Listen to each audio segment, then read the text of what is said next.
Ugh, ads are such poop. Subscribe to Acast Plus now to skip ads and more for just $1 a month. Click the link in our show notes to learn how. And hey, we're on Patreon too. Your support helps cover the cost of running a podcast. For $2 a month, you can get early access to all our episodes ad-free, plus bonus episodes exclusive to Patreon subscribers only.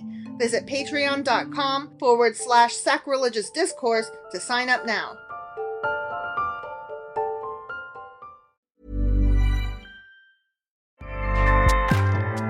Acast powers the world's best podcasts. Here's a show that we recommend. Hello, everyone. I'm Danny Pellegrino. I'm Jenna Brister. And we are back for season 4 of a very Merry Iconic podcast, where the two of us recap all the holiday movies we love and some that we don't love so much. Yes, thank you so much for tuning in. 'Tis the season. That's right. We're covering some classics this year. We are recapping the entire Santa Claus trilogy. We're going to be diving into a Halloween movie this year. Yes, Hocus Pocus 2. That's right, the sequel. We also have I'll Be Home for Christmas starring Jonathan Taylor Thomas. So we are leaning into the home improvement of it all. And if you want to follow along, you can go to Instagram. It's at A Very Merry Iconic Podcast on Instagram. And be sure to listen, subscribe, tell a friend. Have a very merry, iconic day. Acast helps creators launch, grow, and monetize their podcasts everywhere. Acast.com.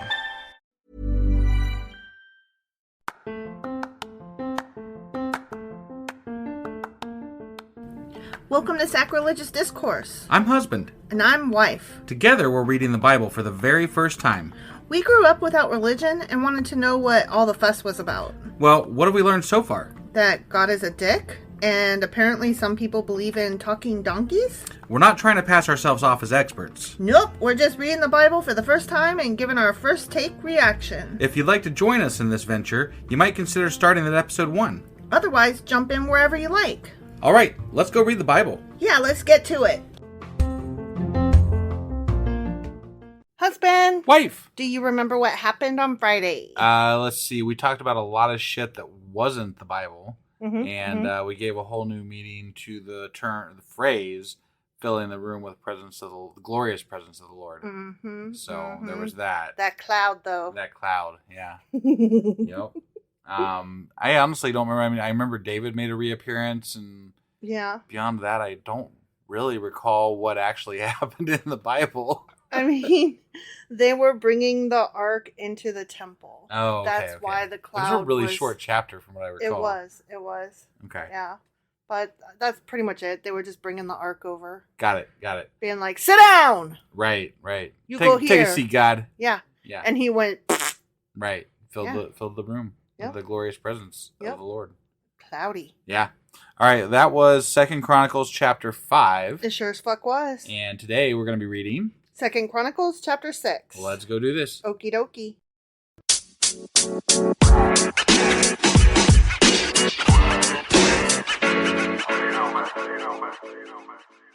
Okay, 2 Chronicles chapter 6. All right. Buckle up. It's a little bit of a lengthy one. Sometimes the short ones end up being longer because we just ramble on about bullshit. That's true. And the long ones end up being short because we just read the fucking thing. We're like, blah, blah, blah, get this done. Bullshit. I'm just saying, they don't usually end up making much of a difference how long the podcast is. That is true. That is true. I just thought I'd say it. Because... Right. It could be longer. And it's a chronicle, so... You just never know where it's going to chronicle. I'm just saying it's boring.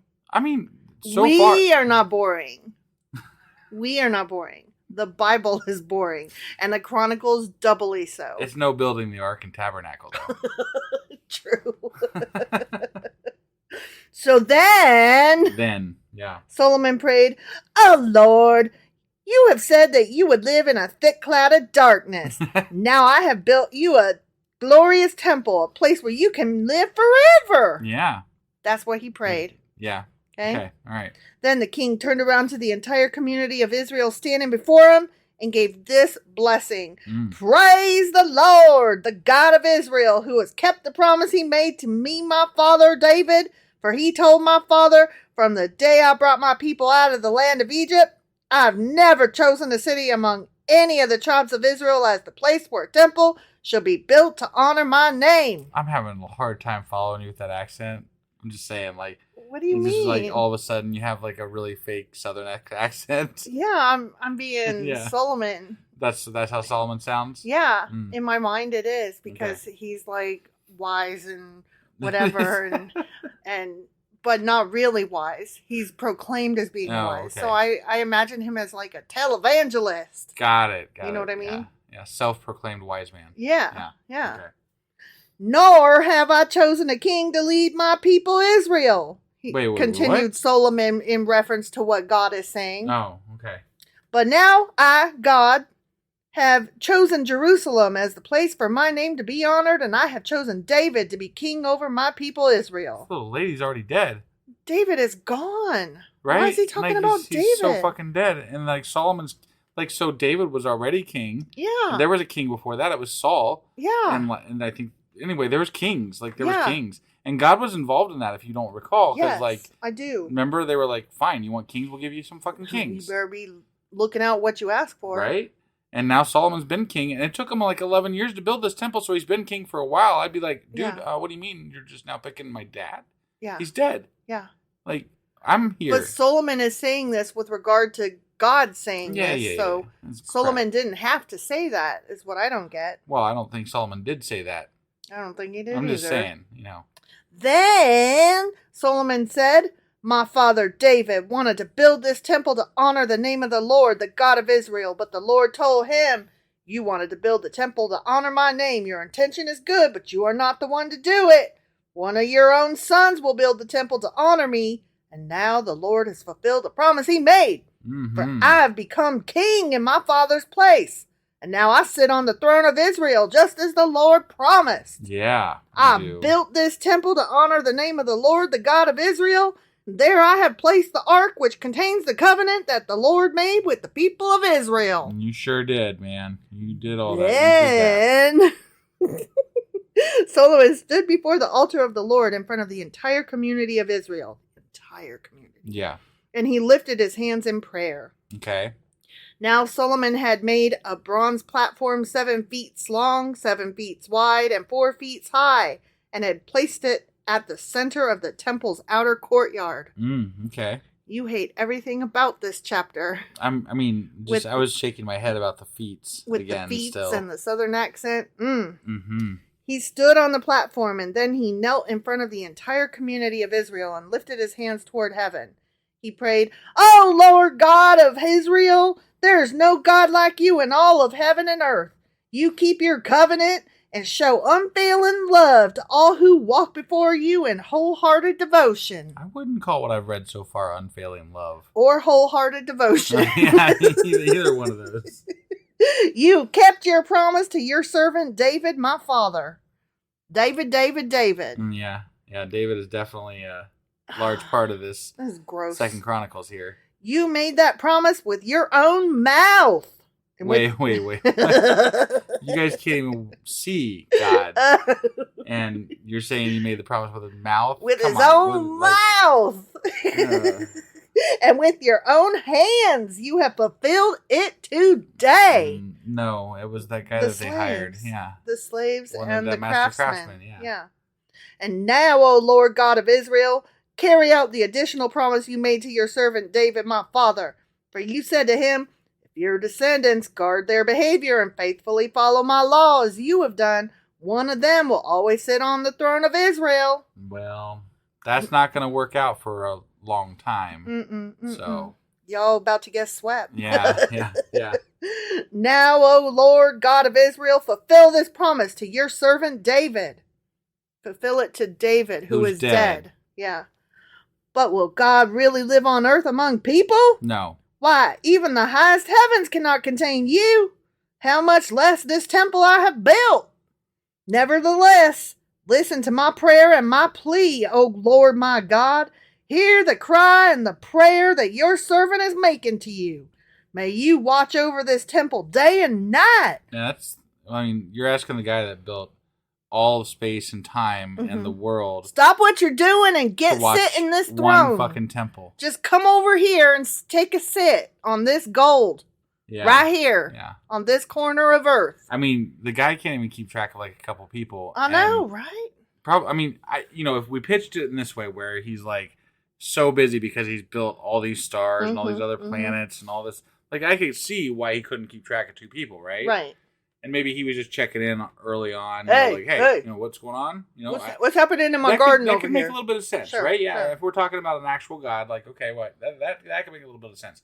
But we're talking about after there's, according to them, more Israelites than there are sands on the beach, which is not true. But still, maybe they're on other planets. Okay. Maybe he transported some to other planets that he's watching as well, right? Okay, I'm following you. Yeah. I think you're full of shit, I but definitely go on. I definitely am. Okay. But now you're asking him to watch one temple. Just one tent. No, it's not a tent. It's a temple. Remember, it was a tent. Oh, yeah, he made it into a temple. I messed up. Anyway, you're asking him to watch one temple in one place in all the cosmos and say, day God, and night. This is your place. You're gonna stay here. Sit right there. Don't move. Buckle up. I call bullshit. Lots of it. All kinds of bullshit.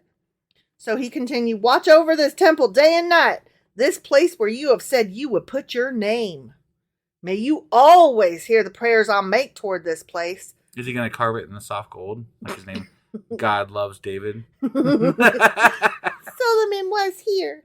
May you hear the humble and earnest request from me and your people Israel when we pray toward this place. Yes, hear us from heaven where you live. From heaven where you live and this throne where you sit. But yeah. Okay. Yeah, I don't know. And when you hear, forgive. I mean, if you want to. Forgive. If someone wrongs another person and is required to take an oath of innocence in front of your altar at this temple, then hear from heaven and judge between your servants, the accuser and the accused. Pay back the guilty as they deserve. Acquit the innocent because of their innocence. If your people Israel are defeated by their enemies because they have sinned against you, and if they turn back and acknowledge your name and pray to you here in this temple, then hear from heaven and forgive the sin of your people Israel and return them to this land you gave to them, to their ancestors. Yeah. Amen. Amen, brother. Amen. If it was that simple when they got conquered by the Babylonians, don't you think they would have just been like, hey, let's turn around and pray? Yeah. Real quick, guys, we need to go back home. Let's just pray I real quick. don't want to be gone for 400 years or whatever. Hey, temple over here. Can you hear me? I'm praying. Forgive. What do we do, guys? They melted it down. That's why they couldn't go back. That's why they couldn't go back. They melted down the temple. But the ark was still there, supposedly. I mean, hidden according somewhere. to the chronicler, anyway. Yeah. If the skies are shut up and there is no rain because your people have sinned against you. Just pray. And if they pray toward this temple and acknowledge your name and turn from their sins because you have punished them. That's why. Because you have punished them, not because they fucking learned anything. Right. Then hear from heaven and forgive the sins of your servants, your people Israel. Because they never did, I'm just wagering a bet here, right? I'm betting that people had drought and they had problems and they had famine. And I bet they prayed their fucking asses off. And you know what I bet happened? Nada. Nothing. Yeah, I bet you're right. Teach them to follow the right path and send rain on your land that you have given to your people as their special possession. Maybe in the places where it is raining too much, maybe they just prayed too hard. That probably was what it was. Exactly. Yeah.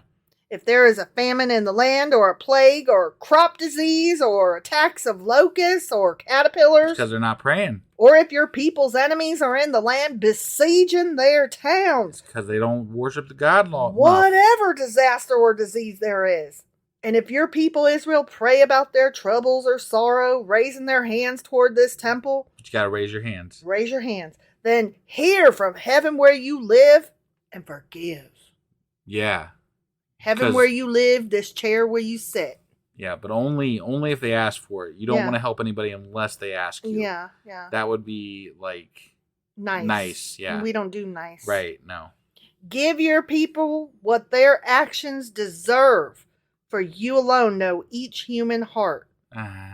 Then they will fear you and walk in your ways as long as they live in the land you gave to our ancestors. Because everybody knows that fear is the way to make a people obey you. If they feared him, there wouldn't be any question about whether they would pray to him. They just would fucking pray to him because they're scared of him. Scared. Yeah. But the fact that they have to go on and on and on and on. Don't forget to be afraid. Right. And don't forget to pray means that people didn't give two fucks about this guy. Right. Like, they're like, whatever. You only have to write down the shit that's actually happening. Like murder. We have to write down, don't murder, you'll go to jail, murder bad, because murder happens. Right. Like, you don't have to write down stuff that's happening, or you don't have to write down stuff that's not happening. Right. So clearly they're having to write down, y'all need to pray, because praying's not happening. Right. In the future, Solomon continued in his southern accent, Mm-hmm. foreigners who do not belong to your people Israel will hear of you. They will come from distant lands when they hear of your great name and your strong hand and your powerful arm and your cloudy farts. You like that? That was a nice addition, yeah. And when they pray toward this temple and this cloud of doom, then hear from heaven where you live and grant what they ask of you. Wow, so he's saying that people can join in with the Israel. Like, this is allowing for Christianity and other religions, right? I pray for Legos, and I didn't get any. He's like, other people, other than my chosen people, can pray to me too and get things from me. What are you praying for? Did you pray I for don't Legos pray for too? jack shit. Well, that's why you Legos. ain't got jack Why shit. are you praying for Legos? I don't know. It just sounds fun. But you know what I really want to pray for? I want to pray for stickers from Starshine Studio, Star Sticker Studio. I forget what it's called. You know anyway, what? You know what? I bet they're the it's best. probably successful because you know why? Your husband is sitting across from you right now, and your birthday's coming up. So that one ain't got nothing to do with God. I promise. No, I know. I'm just putting a plug out for them because they're like my favorite stickers, and I plug things that I love. Yeah. So, anybody out there who loves planner stickers, like stickers for your planner, Starshine Studio makes the best stickers, and they are so fucking adorable. I love them.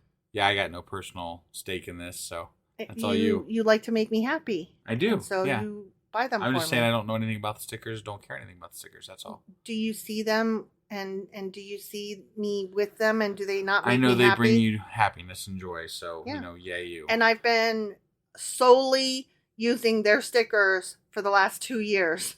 I've not bought anything but their stickers. Yep. So there you go. Mm-hmm. Okay, anyways, Solomon continues in his southern accent. In this way, all the people of the earth will come to know and fear you. All the people of the earth. They gonna fear you. All of them. Just as your own people of Israel do. They too will know that this temple I've built honors your name. That temple is going to be gone before half of them know he even exists, according to his people. Yeah. Like, they won't even spread the word fast enough for even half the world to know. I know. So, whatever. If your people go out where you send them to fight their enemies, and if they pray to you by turning toward this city you have chosen, and toward this temple I've built to honor your name, then hear their prayers from heaven and uphold their cause. If they sin against you, and who has never sinned, you might become angry with them and let their enemies conquer them and take them captive to a foreign land far away or near. Yeah, he loves you, but he's going to let you die and get conquered and captured. So yeah, sorry about the ones that die, but there's some that might live. But, like, you know, I might have to ask, that means that the other people were stronger than your people. Regardless of whether they were worshiping you or not. They were stronger. Or their God was. Or, right? Yeah, right? That's what I'm saying. But in that land of exile, the ones that lived, the ones that fucking survived, they might turn to you in repentance and pray, we have sinned, done evil, and acted wickedly. Now, fuck the ones that already done died. Okay? Too late for them. Just fuck them. Right. But the survivors, if they turn to you with their whole heart and soul in the land of their activity and pray toward the land you gave to their ancestors, toward this city you have chosen, and toward this temple I built to honor your name, then hear their prayers and their petitions from heaven where you live and uphold their cause. Yeah. Forgive your people who have sinned against you. Definitely do that. Yeah. Okay, well, my neighbor is a sweet lady with liver cancer, and I bet she pray all the time, and I know her family do, so I assume you're going to cure that liver cancer, right, God? Yeah, no. Or did they not face the right direction? God damn it. Yeah. No? No. Fuck. Oh my God, may your eyes be open and your ears attentive to all the prayers made to you in this place.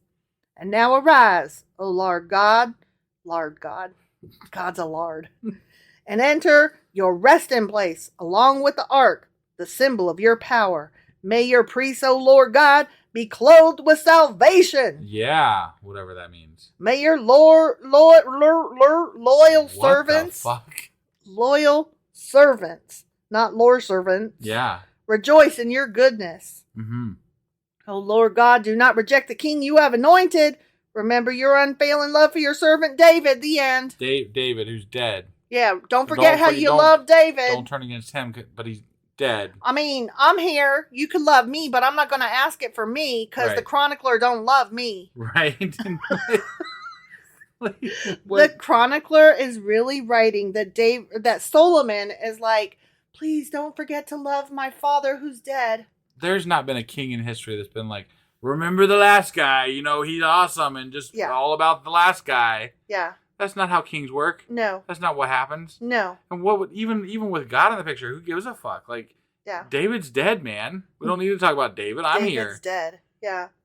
Like, he was great. Anyways. Yeah, moving along. All right. Well, anyway, that was second. A bunch of bullshit's what it was. Bullshit, yeah. Okay, sorry, go on. No, that's right. That was 2 Chronicles chapter 6. And tomorrow we'll be back with 2 Chronicles chapter 7, and I will put to rest my southern accent. We'll see you guys then. Bye.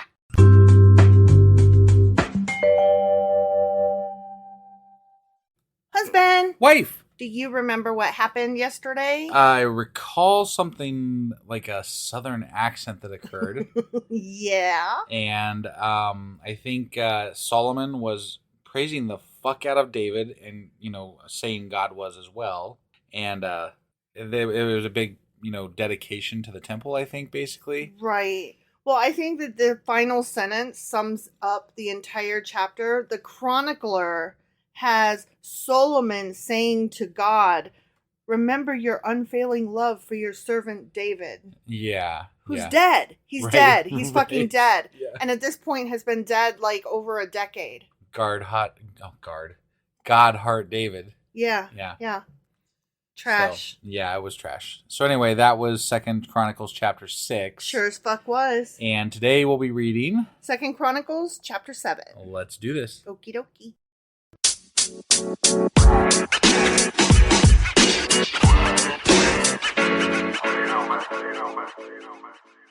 Okay, 2 Chronicles chapter 7. Okay.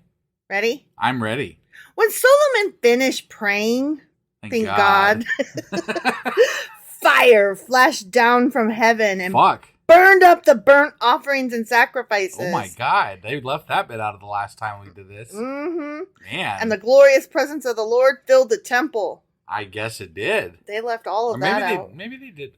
There was some time that I don't know, maybe they put it in. I don't think so. I don't recall that. I don't recall the cloud of God being there either. I don't know. So, anyway, that's crazy. The priests could not enter the temple of the Lord because the glorious presence of the Lord filled it. Okay. He's taking up all the presence. Taking up all the room. The Chill, my guy. He lit that fart on fire. Oh my God. When all the people of Israel saw the fire coming down and the glorious presence of the Lord filling the temple, they fell face down on the ground and worshipped and praised the Lord, saying, He is good! His faithful love endures forever! People believe this shit. I know. I'm like, what? Like, you believe that a fire came down and filled a fucking room 2,000 years ago, and you're gonna literally sit here and tell me that this is the truth? Fuck you for that. Not you, not our listeners, but like the person telling me that. Right. Like, what the fuck? Okay, I think that maybe you are being a little angsty at the moment because you're in an argument with somebody on Twitter. Because he's trying to tell you everything in the Bible can be reconciled. Yeah. And I'm like, only if you don't know how to do the maths. Yeah. Clearly dude did not read the whole thing straight through. Clearly. Then the king and all the people offered sacrifices to the Lord. Why? He just burned that shit up. Right? You gonna give him more? I guess. No, thank you. I guess. King Solomon offered a sacrifice of 22,000 cattle. What The fuck? And 120,000 sheep and goats. Jesus Christ. That would feed so many That's fucking people. But no, insane. give it to God. Sure. Okay. That's okay. insane. That's insane. Yeah. And so the king and all the people dedicated the temple of God. Okay. Yeah. The priests took their assigned positions, and so did the Levites who were singing, His faithful love endures forever. They accompanied the singing with music from the instruments King David had made for praising the Lord. The harps and the lyres and not the saxophones. Not the saxophones. Right, yeah. Across from the Levites, the priests blew the trumpet while all Israel stood. Oh, I gotta tell you, speaking of standing, so today I was babysitting and I stepped on a toy and I fell. And the first thing I said was, "Oh fuck!" And it hurt so fucking bad, y'all. And but I gotta watch my potty mouth because the kid that I'm babysitting, he's 2, and he mimicked me. He goes, "Fuck!" And I was like, "Oh damn, I can't." And so I'm sitting there crying because it hurt so bad. And I go, "We can't say words like that." And I felt so bad, but I was crying because I was in so much pain. And then he was like, "Call mommy, call mommy." And he's only just started like learning how to put words together to form sentences. Yeah. So it was like really cute because he knew I was hurt. Yeah. And my foot fucking hurts still. He wanted to help you. He wanted to help me. So I was like, "I'm okay. I'll be okay." It was ridiculous. Don't step on baby toys, y'all. Right. They hurt. Yeah. Solomon then consecrated the central area of the courtyard in front of the Lord's temple. He offered burnt offerings and the fat of peace offerings there. Fat. He can have my fat. Because the bronze altar he had built could not hold all the burnt offerings, grain offerings, and sacrificial fat. I mean, that's a lot. There was like 140. I mean, like that's a goddamn. That's a fucking zoo and a forest. Right, and I don't think I've ever seen that many cows and sheep. Like even just at a farm. Even no, I know. Like that would be that's a fucking lot of animals. Ridiculous amount of animals. You know what? I call bullshit. I mean, obviously. I don't think there was that many animals there. I don't know. They'd still be cutting them down today. To this day. That'd be one hell of an altar. Right? Like that barbecue pit must have been like, damn. I mean, think about it. Like all those animals, like they single-handedly eradicated an entire species of goat. It's ridiculous. For the next 7 days, Solomon and all Israel celebrated the Festival of Shelters. A large congregation had gathered from as far away as Lebo Hamath in the north and the Brook of Egypt in the south.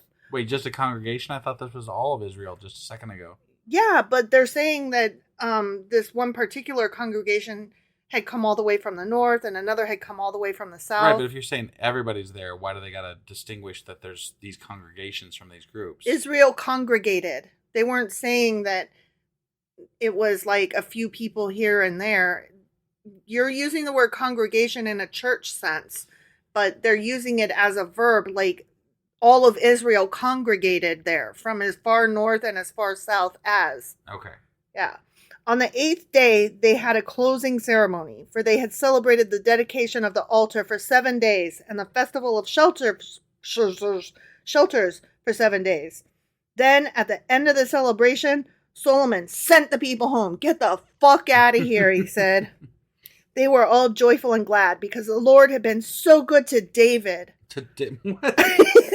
Oh, and to Solomon and to his people Israel. Yeah. But don't forget David, y'all. Definitely don't. Never forget David. David is the best. I want to suck his dick. David is the best. So Solomon finished the temple of the Lord as well as the royal palace. Okay. That's where he sat his ass in the royal palace. Yeah. He completed everything he had planned to do in the construction of the temple and the palace. Then one night, the Lord appeared to Solomon and said, "I have heard your prayer and have chosen this temple as a place for making sacrifices." Wait. Okay. Go on. Listening. What? Finish your thought. David talked to the Lord about this, and the Lord's like, no, you're not the one that's going to do it. So then David's like, I'm going to prepare it. I'm going to make all the things ready so that Solomon can build, my son, whoever, whatever, can build this one day, right? So he gets all the shit ready, right? And then Solomon, 4 years after he's king, decides to start building this fucking temple, right? The temple for the Lord. Yeah. Spends 11 fucking years, at least Building according it. to the first story. Yeah. 11 fucking years building this goddamn temple for the Lord. Mm-hmm. And then the Lord only accepts it after he says a fucking prayer? Yeah. And burns like an entire species worth of goats and sheeps and whatever. I gotta say, I'd be pretty fucking pissed. Like, if you think you chose this? Thank you. I guess you did. You can fuck right off and sit the fuck down, Mr. God. Mr. God. Okay, so God continues saying, at times I might shut up the heavens so that no rain falls, or command grasshoppers to devour your crops, or send plagues among you. Why would you do that? Because I'm God and I fucking can. Then if my people who are called by my name will humble themselves and pray and seek my face and turn from their wicked ways, I will hear from heaven and will forgive their sins and restore their land. Sometimes All I'm I'm hearing is he's a dick. right? Sometimes I'm gonna fuck with you. Right? And if y'all just pray, get down on your fucking face in the mud and pray, I guess I'll stop being an asshole for a minute. I don't have to do this stuff. Yeah. But I'm gonna. Maybe. And if you don't pray to me, I'm gonna continue to do it. And guess what? I'm probably going to do it whether you pray or not. Right. Because I'm God. And I'm a dick. I'm Batman. My eyes will be open and my ears attentive to every prayer made in this place. Somehow I doubt that. Made just in that place. So not from over here in America. Right. Yeah, just in that temple. Yep. For I have chosen this motherfucking temple and set it apart to be holy. A place where my name will be honored forever. Not forever. Not forever, my guy. Yeah, sorry. False. I will always watch over it, for it is dear to my heart. No, you gave it up pretty easily. Oopsie. Looks like you didn't know what was coming, God. Right? Yeah. It's almost like you couldn't see the future. It's weird, huh? Huh. Yeah. Oops. Yeah. As for you, y'all, if you faithfully follow me as David your father did, obeying all my commands, decrees, and regulations, except for the fact that David didn't. Right. Then I will establish the throne of your dynasty. For I made this covenant with your father David when I said, one of your descendants will always rule over Israel. But if you or your descendants fucking abandon me and fucking disobey the decrees and commands I have given you, and if you fucking serve and worship other gods, then I will uproot the people from this land that I have given them. I will fucking reject this goddamn temple that I have made holy to honor my name. That's what happened. Yeah. It was all their fault. Mm-hmm. God, he was just sick of their shit. So he's like, you know what? Fuck you guys. Yeah. Babylonian exile it is. You didn't get in the mud often enough. Yeah. Yep. Yeah. I will make it an object of mockery and ridicule among the nations. Well, that came to pass. Right? Yeah. Because I sure as fuck am doing some mockery and ridicule over here. I mean, not so much at the Israelites, at God. More Right, or less, right. But, And though this temple is impressive now, all who pass by will be appalled. False. It won't be there. Right, yeah. They will ask, oh, why'd the Lord do such terrible things to this land and to this temple? But they don't do that. No. They go, I wonder where it used to be. Shit down. Yeah. Right. And the answer will be, because his people abandoned the Lord, the God of their ancestors, who brought them out of Egypt. Never forget. Never. And they worshipped other gods and instead bowed down to them. Oh, no. That is why he has brought all these disasters on them. The end. It's horrible. It's horrible. Why would you want to worship other gods when this guy treats you so well?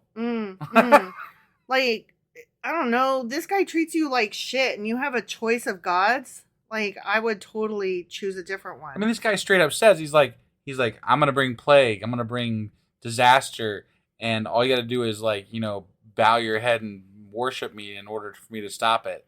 But like in the meantime, I've already killed people because I'm an asshole.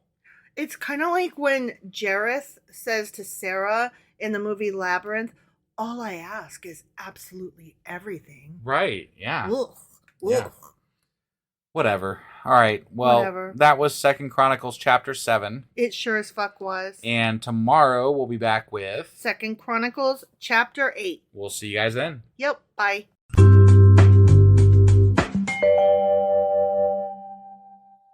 Husband, Wife. do you remember what happened yesterday? Let's see. I think they finished the temple, and then God proceeded to fill the room with the glorious presence of the Lord, and he lit that shit on fire.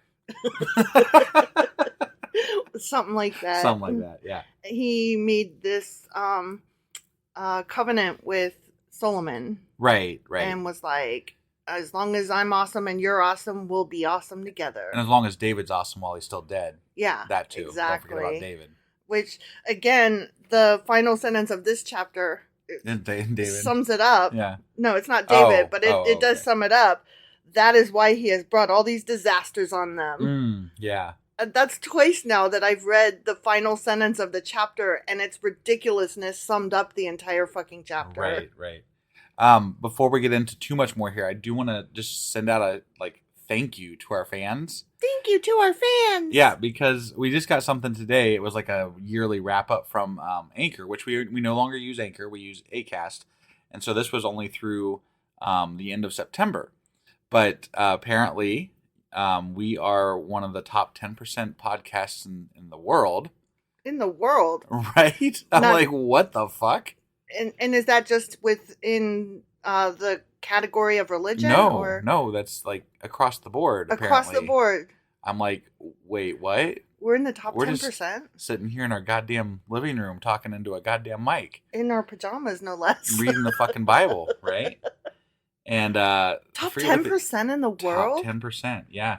And we are one of the top 20% most shared podcasts through either, I guess, like 35% of the people share it through text, or another 37% share it through direct links, and 13% share it through WhatsApp. And then there's other stuff down the line. But I'm like, I don't have any control over that shit. Y'all are just sharing this shit with other people. That is amazing. You guys are really cool. Thank you. Yeah, I don't know how they know all this, and I don't know if it's just Spotify stats or what, but like, I'm like, wow, that's amazing. I know it kind of knocks you voiceless for a minute. Yeah. Like, what? Right.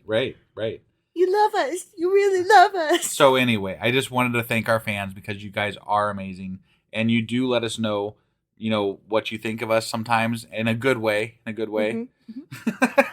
I mean, you sometimes let us know in a bad way too, but not so much though. No. We haven't really got a lot. We expected a lot of hate mail at first, and that never came to pass. Like every once in a while, we get something that's like, "You're gonna burn in hell," and it's like, "Oh, that was gonna happen whether I did this podcast or not." Right, friend. but most of that's through social media. Like we haven't really gotten an email that says that or anything yet. Right. Yet.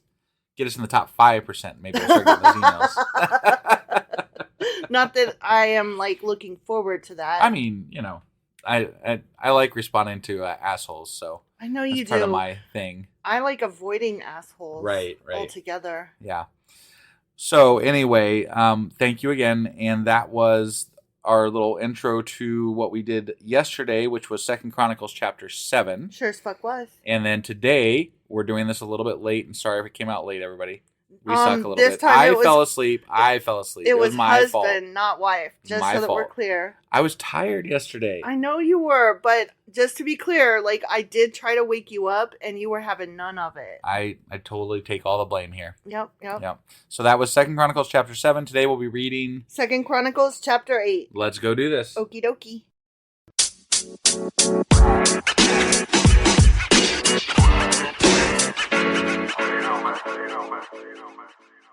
Okay, 2 Chronicles chapter 8. Okay. It took Solomon 20 years to build the Lord's temple and his own royal palace. 20 years? 20 years. Oh, and the royal palace. And the royal okay. chair that he sits on. Okay. Yeah, fair his enough. little house. All right. His Mar-de-Lago, if you will. Yeah. At the end of that time, Solomon turned his attention to rebuilding the towns that King Hiram had given him, and he settled Israelites in them. Hold on. Mm-hmm. So he built the temple for the Lord and his palace before he worried about fixing the towns. Mm-hmm. Like, my people can go fuck off for 20 years. Yeah. And I'll worry about them after I'm done with this shit. Yeah. And in the meantime, I need lots of gold and stuff Mm-hmm. and money to do Yeah. this. But my people over there Yeah. that are in those towns that need to be rebuilt, they can just fuck right the fuck off. Did you need me to do a play act so that, we can show how this goes? Here, you be the poor person, I'll be the king. Okay. Go. King, we need help over here. Fuck off. But our towns are falling apart. Fuck off. But you got lots of gold and silver and shit. Fuck off. How long do we have to fuck off? As long as I say, I need the gold. Well, fuck. And scene. Yeah, it's very important that kings have their pretty things. Right, yeah. Solomon also fought against the town of Hamath Zobah and conquered it, Okay. I thought he did. But only in I thought the he was a spring. peaceful king. but only in the spring. But I thought he wasn't a warring king. I thought he wasn't either, but God was wrong. Okay. All right. God was wrong. Though this was after he built the temple, so Yeah, we're he was like, done. Now we can go back to war. Yeah. Okay. He rebuilt Tadmor in the wilderness. He just needed to add a tad more. That was stupid. It was. I loved it.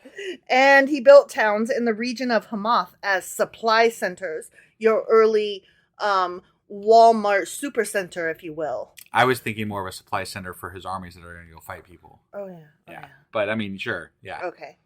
He fortified the towns of Upper Beth Horon and Lower Beth Horon. You got to get both sides.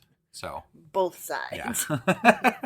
Rebuilding their walls and installing barred gates. Okay. Okay. Yep. Ain't nobody getting in there now. Nope. Finally. Those gates are going to stop everybody. 20 years ago they could because fuck them, I need my gold. But now I'm working on it. Now, Right. Yeah. now nobody could get in Right. there. We're all good now.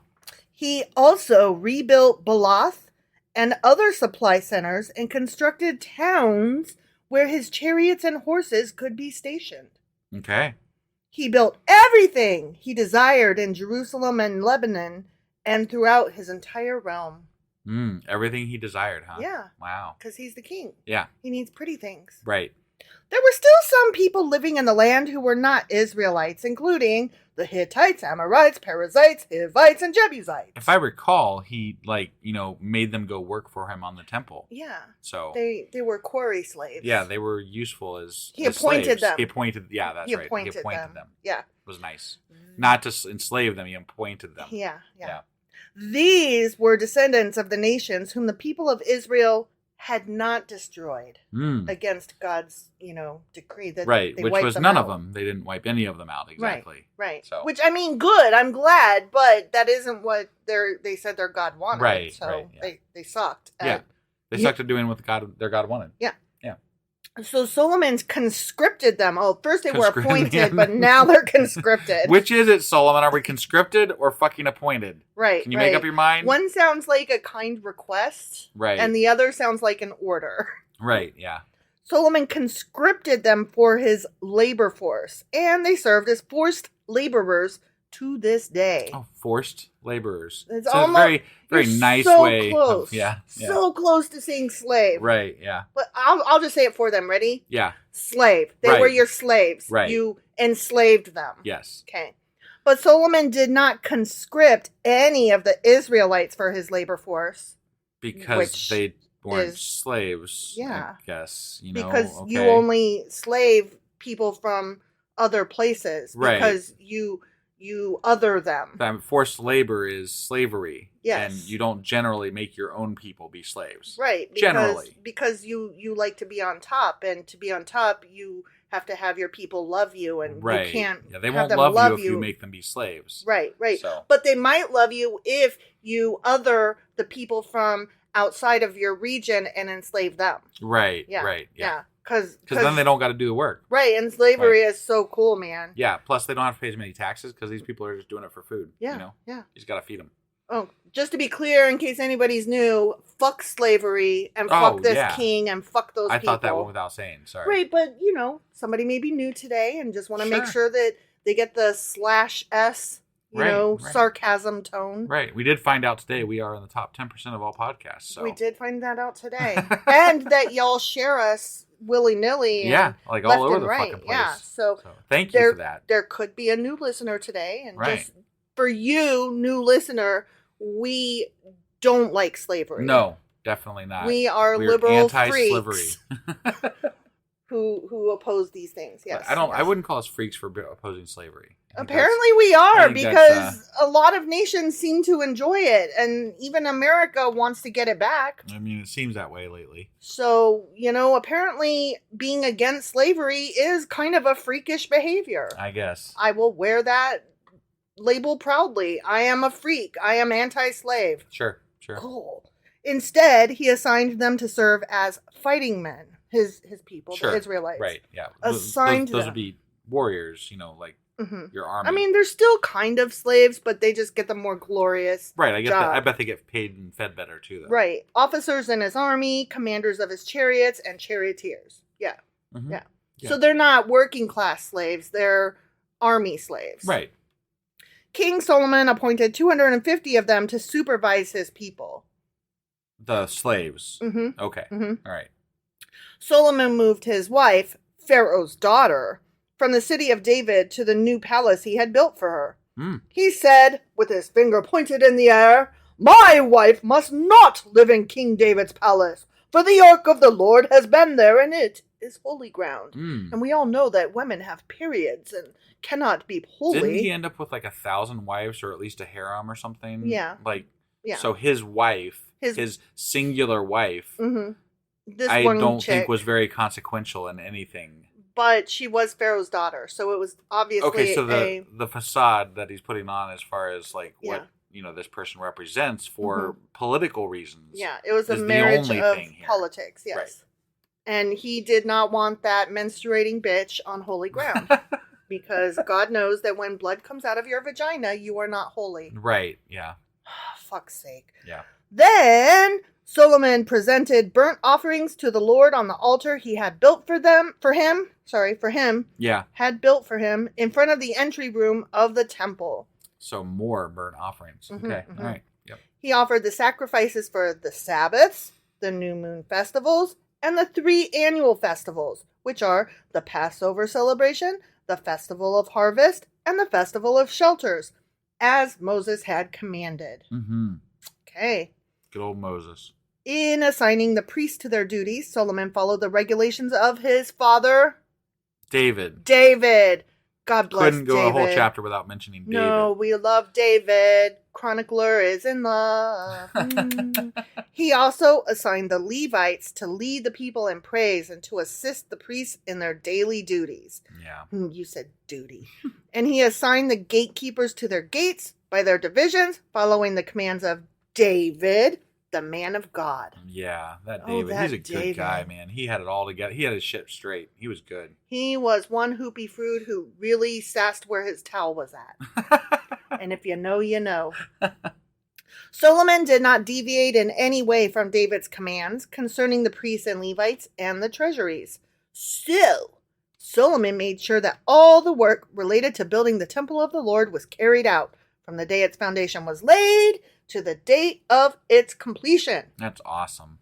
Later, Solomon went to Ezion-Geber and Elath, ports along the shore of the Red Sea in the land of Edom.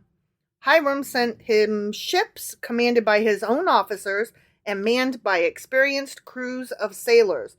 These ships sailed to Ophir with Solomon's men and brought back to Solomon almost 17 tons of gold. Holy shit. End. They could weigh that gold, apparently. They could weigh 17 tons of gold. They got... So, apparently the part that they couldn't weigh earlier was more than 17 tons. Right. Because apparently that was maybe near the cutoff. Maybe 18. Maybe 18 is the cutoff? Yeah, they can't count to 18. Got it. Although, I noticed that when it comes to troops, they can count to the hundreds of thousands. Right. So that's weird. Yeah. It's odd. I wonder why sometimes they can't count and sometimes they struggle. they can. I mean, just can't knock on them. They're struggling. They have a rough time counting.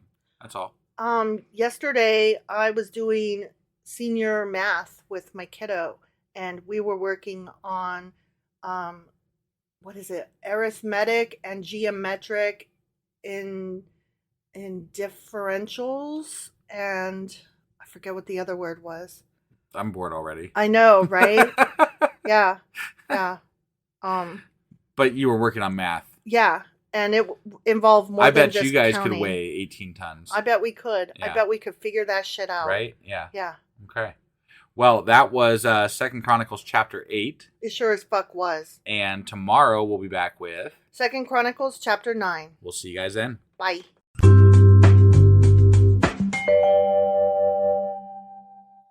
Husband! Wife! Before I ask you if you remember what happened yesterday. Yeah, you threw me off here a little bit. I know. Can I issue an apology? You can issue an apology. Okay. I already had you include it in the summary for yesterday's episode. Yeah. But I just wanted to verbally give an apology. I can't remember what it was in reference to, but I said something about menstruation, and I applied it across the board to women. Right. And that was not cool of me. And I just want to apologize to any trans or non-binary individuals listening who might have been hurt or bothered or wish I had phrased that better and more inclusively, because that's how I want to be, is the person who automatically speaks that way and knows that way. So I am very sorry. I do know that trans women are real women. Not all women menstruate, and not all who menstruate are women. I am aware of that. I am working to change my language to be more inclusive, and I'm sorry that I wasn't. I am with you 100%. I also am working to work on my language in certain regards, and it's not always easy. It's not. You get brought up a certain way, and unfortunately, things shit out of your mouth sometimes. They do. So. Yeah, and I don't want to be a person who says things like that hurt people. I don't want to hurt people. Yeah. And I want to be respectful of people. Right. So, sorry. That's not the person that I want to be. Sorry. And also, do you remember what happened yesterday? I don't know how to transition from awkward apology, stupid, to okay. So I anyways. gave you the hand motion. I know, you were wrap it up, go. And I'm So yesterday, there was... He did a war. Yeah, he was not peaceful in that sense. So right. There was more David or something, I think. They mentioned him for sure. And then he made his slaves build things? That's right. There were slaves that they conscripted. And they could count to 17. Yeah, but maybe not 18. We're not sure. Okay. Yeah. So that was 2 Chronicles chapter 8. It sure as fuck was. And today we're reading 2 Chronicles chapter 9. Let's do this. Okie dokie.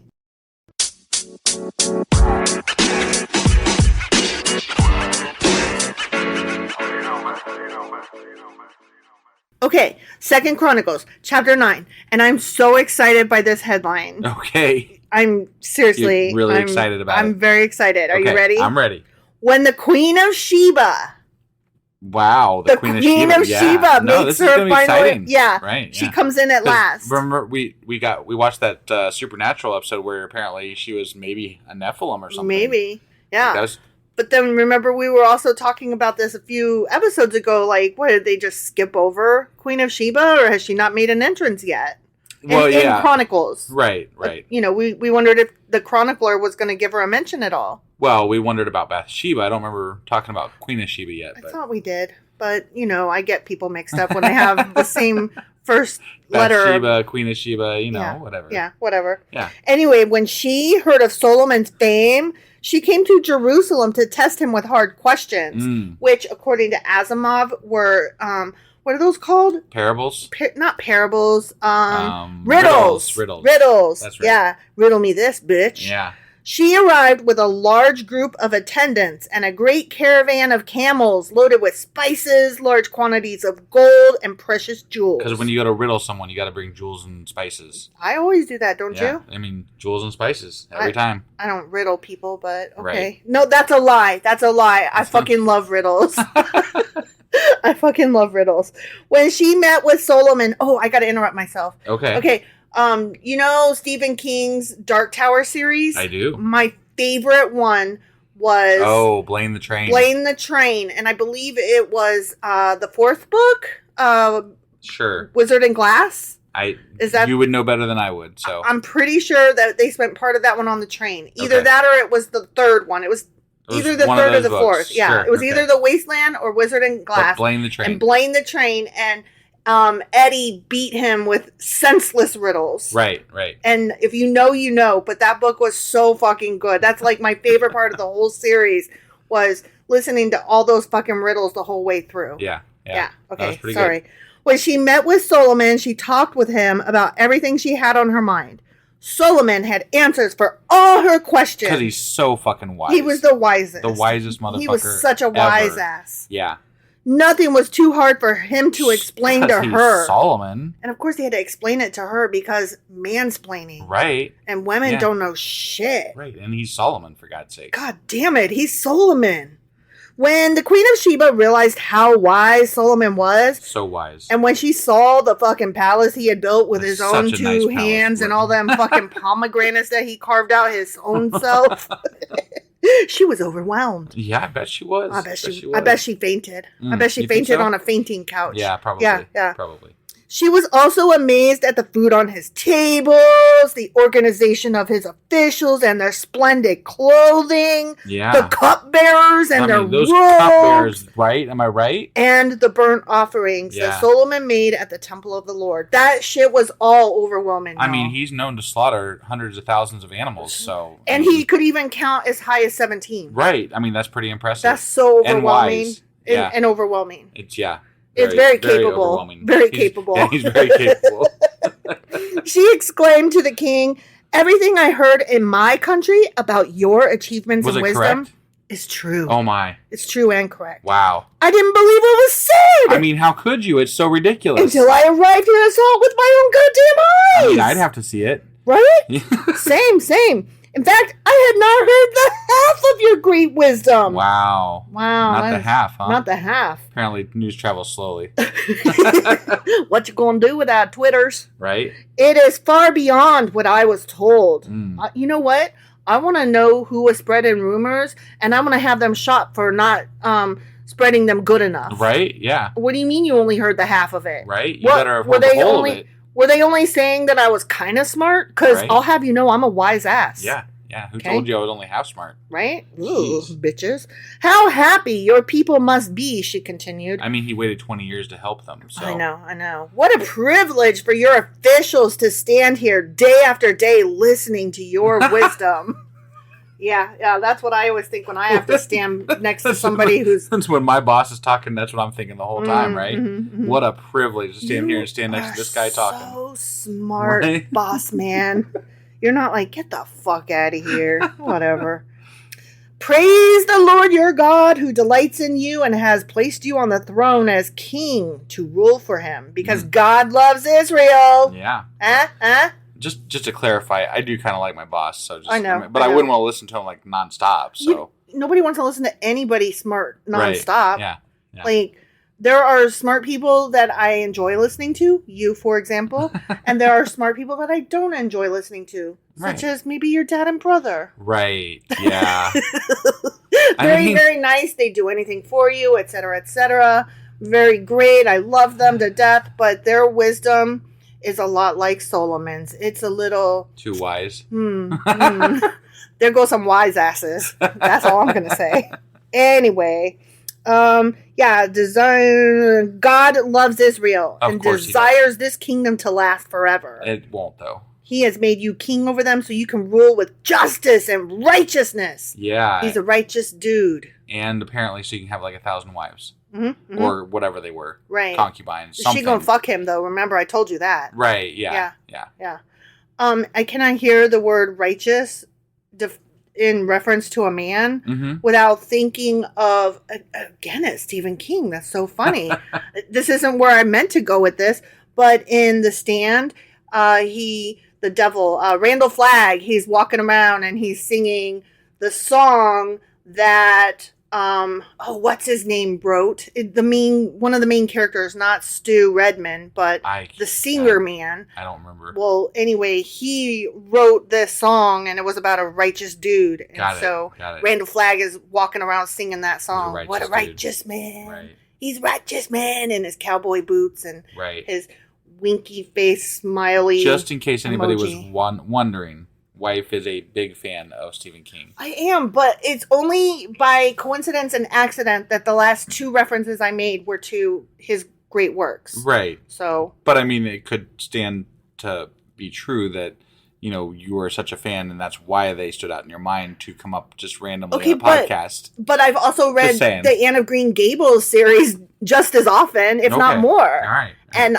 you don't see me quoting them. No, I sure don't. There you have it. But Ghostbusters. I quote them a lot. See, and that's not Stephen King. It's not Stephen King. No, Ghostbusters is not Stephen King. Okay. We all learned something today. Fuck off.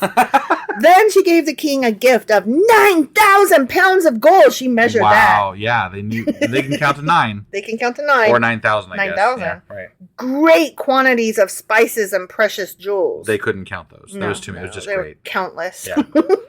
Never before had there been spices as fine as those the Queen of Sheba gave to King Solomon. Those were some fine spices. Those spices were mighty fine, I will have you know. Mm-hmm. Yeah.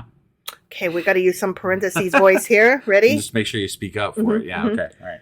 In addition, the crews of Hiram and Solomon brought gold from Ophir, and they also brought red sandalwood and precious jewels. The king used the sandalwood to make steps for the temple of the Lord and the royal palace, and to construct lyres and harps, but not saxophones, for the musicians. Never before had such beautiful things been seen in Judah. End parentheses. That seems a little ill-placed. It does, right? Like they're sitting here talking about what Queen Sheba brought, and then all of a sudden they're like, by the way. The chronicler's like, just so you know, other people brought shit too. Right. No, I mean, Solomon specifically was like, he brought stuff in. Yeah, He brought stuff too. It wasn't just Queen of Sheba. All of the stuff did not come from Queen Sheba. And it's like, just to be clear. We know, guy, you can calm your tits. Right? We know. Yeah. Hakuna Also, don't tatas. forget, David brought some shit too. Oh my God, David brought all the shit. David brought, a ton. But you can't just let that go with... At least 17 tons. Yeah. It's such bullshit. Like, can't you just let a girl bring some stuff? Cool. Right? Yeah. King Solomon gave the Queen of Sheba whatever she asked for. I know what I'd ask for. He did. Mm-hmm. Gifts of greater value than the gifts she had given him. So I mean, so that seems kind of pointless, right? It's kind of like here, let me just pay you more than what you gave me for some reason. It's kind of like when you have a Christmas exchange with somebody and you're each allowed to spend $10, and so you each go buy a $10 gift and they're exactly $10 and you exchange them and then you open them up and they're both the same $10 garbage. Right, yeah. Like yeah, exactly. One is a Yankee Candle wannabe and the other is a self-care kit that has like not Bath and Body Works soap and lotion in it. I have never understood gift exchanges because, here's why. I don't really care about the people that like, okay, the people that I care to give gifts to when I give gifts, whether it be during Christmas or any time, right, is going to be someone I love and care about, right? And I give it to them because I love and care about them. Right.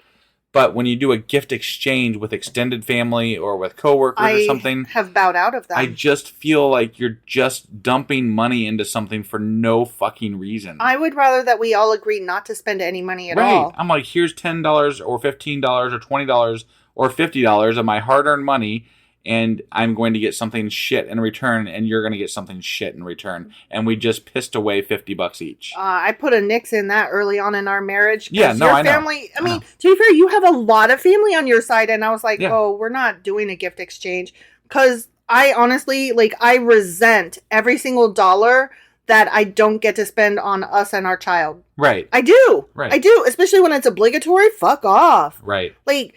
I would love to buy presents for all our nieces and nephews, but as it is, I'm expected to buy presents for all of our nieces and nephews and then one obligatory person whose name I drew out of a hat. And more often than not, me being a guy, I would end up with something like a multi-tool or a flashlight or some shit, and I'm like, I got this crap already. 10 years I got a whole fucking in a row. toolbox at home. I don't need a fucking multi-tool of whatever. And it's not to sound ungrateful, but I'm just like, keep your $10. Right. Keep it. I'm not saying I'm not grateful to receive something. You know what? If you want to buy me something and you feel like it's in your heart to give it, that's one thing. But if it's because you drew my name out of a hat, right, just keep the money. You know what my gift is? My gift is getting to visit with family and friends and getting to spend time with them when I don't normally get to do that. Yeah. I don't agree with the gift exchange is just a stupid little stunt. Your family was so mad when I first brought that up. And then your brother like called us on the sly and was like, here, I'm just going to give you $50 for the gift exchange. And I was like, why don't you draw a name for me and give them the $50 and just have it come straight from you? And he just totally didn't get like what I was saying. And I was like, I'm not doing it. Right. I'm not doing it. Yep. I don't do obligatory gift giving, God damn it. Yeah. So yeah, there you have it. Right. Sorry. No, it's fine. Anyways. Yeah. But that's not to say I love buying gifts though. But you know what? I like buying gifts when it's not forced upon me. Right. And I do buy nice things. I buy things that you know what? Here's how my gift giving works. I know I'm way off topic here, but here's how my gift giving works. I mean, it is the first day of December, so. That is true. I'm just saying. I'm like walking through the world, right? Like I'm in a store or I'm on the Amazonians and, you know, just looking at shit, right? Yeah. And I'm like, oh my God, that would be perfect for so-and-so. And it might be like March 3rd. Right. And if I've got the money, I'm buying it for that person right then and there because I'm like, oh my God, this is perfect. Right. I wasn't looking for anything for anybody and I just saw this thing and it made me think of them and they need it. Yeah, actually, it reminds me, I just wrote a blog post on our website and y'all should go check it out. But it is about a response to somebody that said that atheists have no one to thank. Oh my God. And in that article, I go on about maybe we should just, you know, get rid of holidays altogether. And because of obligatory gift giving and because of the stress and the capitalism, everything that goes along with these holidays, you know, it's not that I don't like getting together with family. In fact, I like having days specifically where we're all off and can visit with each other. But it has devolved into, like you said, an obligatory gift giving time. Right. And it just, it stresses me, you, and lots of other people in the world out that we have to abide by these things that people want us to do. Right. And sometimes we don't really even have the money to get gifts for our kid, let alone for everybody else in my extended family. Yeah. So it's just... And don't forget, and plus the person whose name we drew. Right. Yeah, that too. that we may not have even really wanted to get a gift for. Yeah. And that we, under normal circumstances, probably wouldn't have. Right. If we're being honest. Yeah. So, yeah. No, I mean, more often than not throughout our lives, we've been poor. And still to this day, we get by, you know, meagerly. And somewhat. Our Christmas is always nice, but only in our house. Right, yeah, only in our house. You, and the kids, that's pretty much it. Yeah. And that's the funnest. I love our Christmases. I just feel sorry for everybody else who's not in them. Right. Yeah, no, we have a great Christmas. Because if I only have $500 to spend, I do not want to spend $100 on other people. I want to spend all the $500 on just my family. Right. I'm selfish that way. Mostly on our kid. Yeah. I was going to say the majority would be on the kids because I am very selfish in that I want my child to be the happiest because they don't have a lot of money. Right. So fuck off. Yeah.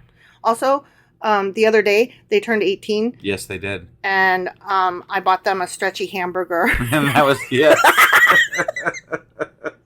And that is and perfectly... You guys can't imagine the reaction because it was such a great reaction to it. Like, I mean, our child was so happy that they got a stretchy hamburger. It was the funniest because it was so unexpected.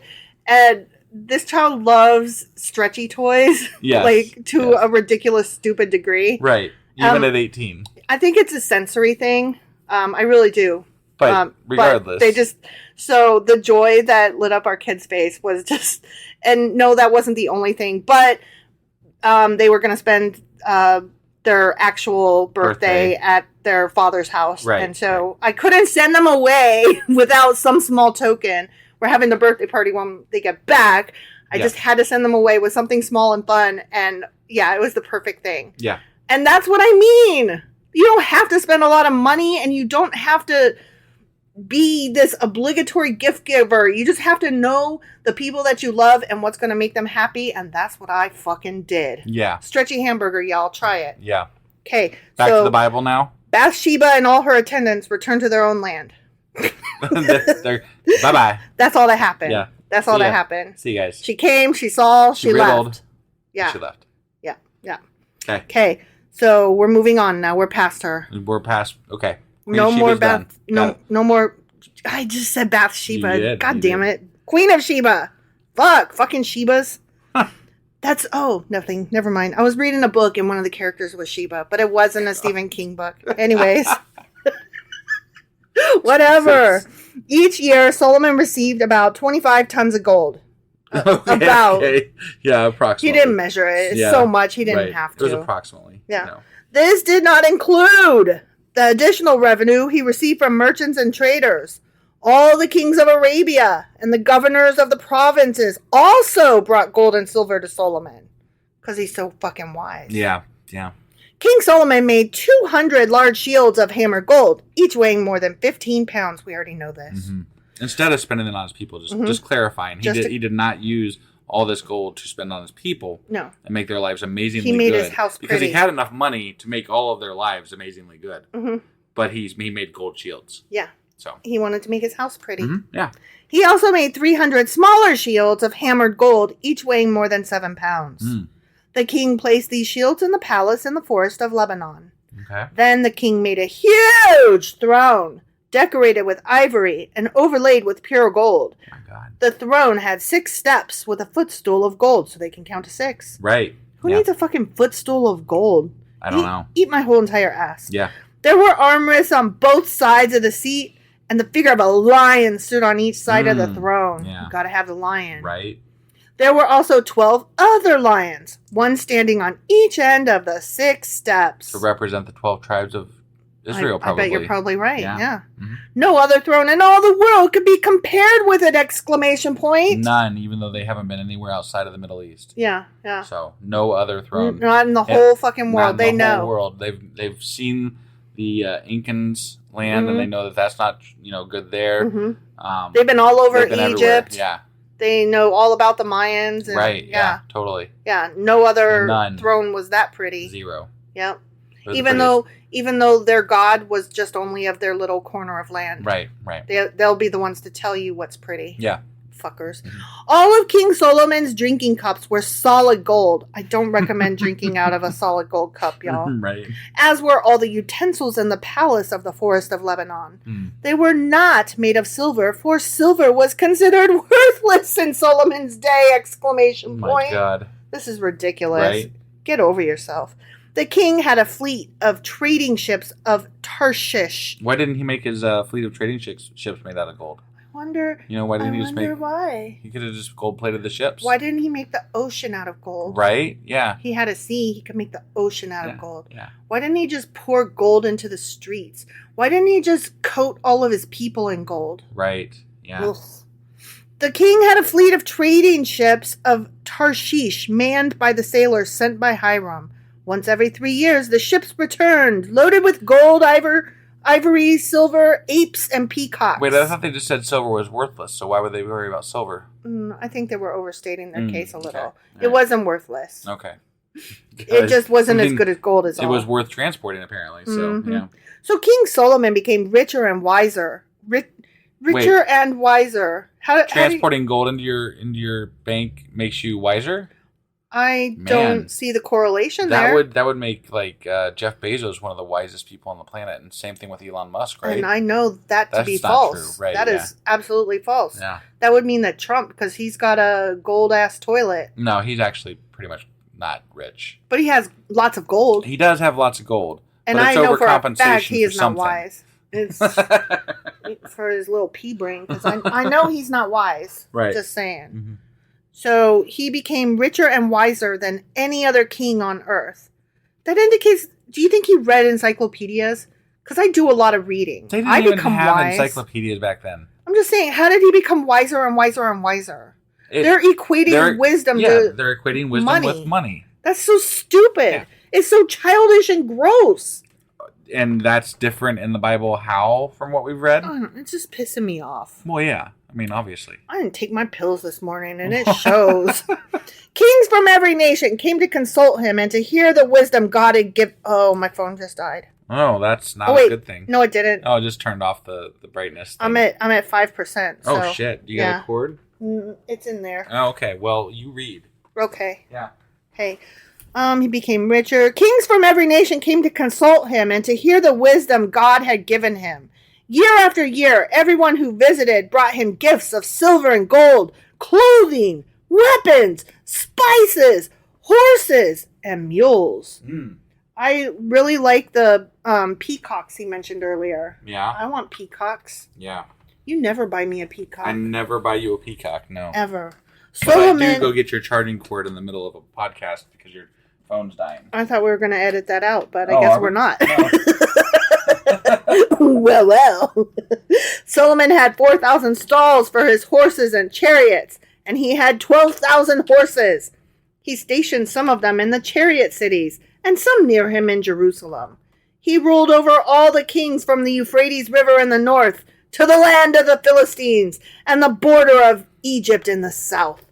The king made silver as plentiful in Jerusalem as stone. That's awesome. You're still trying to find a plug. And valuable cedar timber. Whoo, you just made it because I was down to 3%. Almost died. And valuable cedar timber was as common as the sycamore fig trees that grew in the Yeah. in the foothills of Judah. Okay. Sorry. Yeah. Solomon's horses were imported from Egypt and many other countries. Okay. Just so you know. Right. I mean, that's important. Uh-oh. Uh-oh. Dude about to die. Here we go. Oh, man. The rest of the events in Solomon's reign from beginning to end are recorded in and also in that book and this book. Yeah, Those books. Those books. Concerning Jeroboam, son of Nabat. Okay.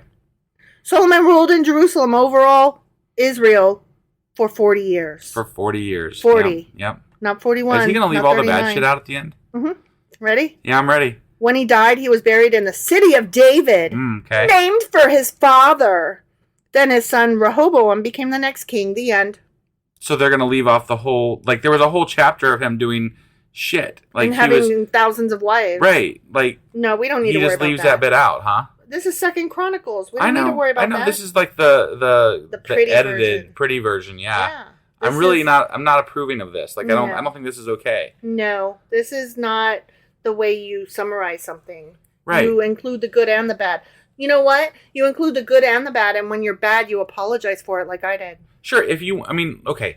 It's already in the Bible, right? Mm-hmm. Like, if you're going to put this in there also, which I know, he didn't know it was going to go in the Bible next to this other shit, so whatever. Right. But, like, there needs to be, like, somebody else should have added an addendum to be like, this is why this happened, and this is what happened, and blah, blah, blah, blah, blah. Yeah, P.S. Right? Yeah, right. P.S. He was kind of a shitbag in the last chapter over there, so, like, this is what actually happened, and it wasn't as bad as it seemed because of this. Like, be an apologist, whatever. Sure. But say it. Like, don't just pretend it didn't happen, because we already read that it did fucking happen. Right. So you can't tell us it didn't. I mean, they're not telling us it didn't. They just don't say it, It's lies by omission. Right. It's kind of bullshit. I don't think he was wise. What do you think? I don't think he was wise either. I think he was just rich. I think he was just rich. Yeah. But I guess we'll never know because we can't riddle him. That was so stupid. It really was. All right. That was 2 Chronicles chapter 9. Sure, and was. Tomorrow we will be back with 2 Chronicles chapter 10. We'll see you guys then. We'll have a charged up phone even. Mm-hmm.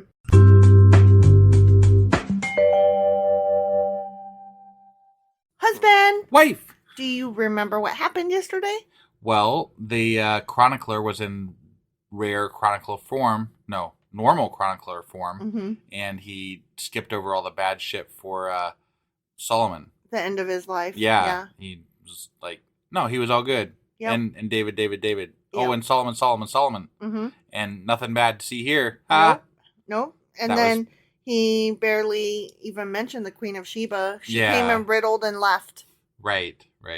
And also so many gold. Yeah, lots of gold. Gold. Tons and tons of gold. And gold means wisdom. Yeah, and silver's worthless, but he's still going to transport it. Yeah. So that was 2 Chronicles chapter 9. Sure as fuck was. And today we're going to be getting into 2 Chronicles chapter 10, and Solomon's dead. Yeah, he is. All right, let's do this. Okay.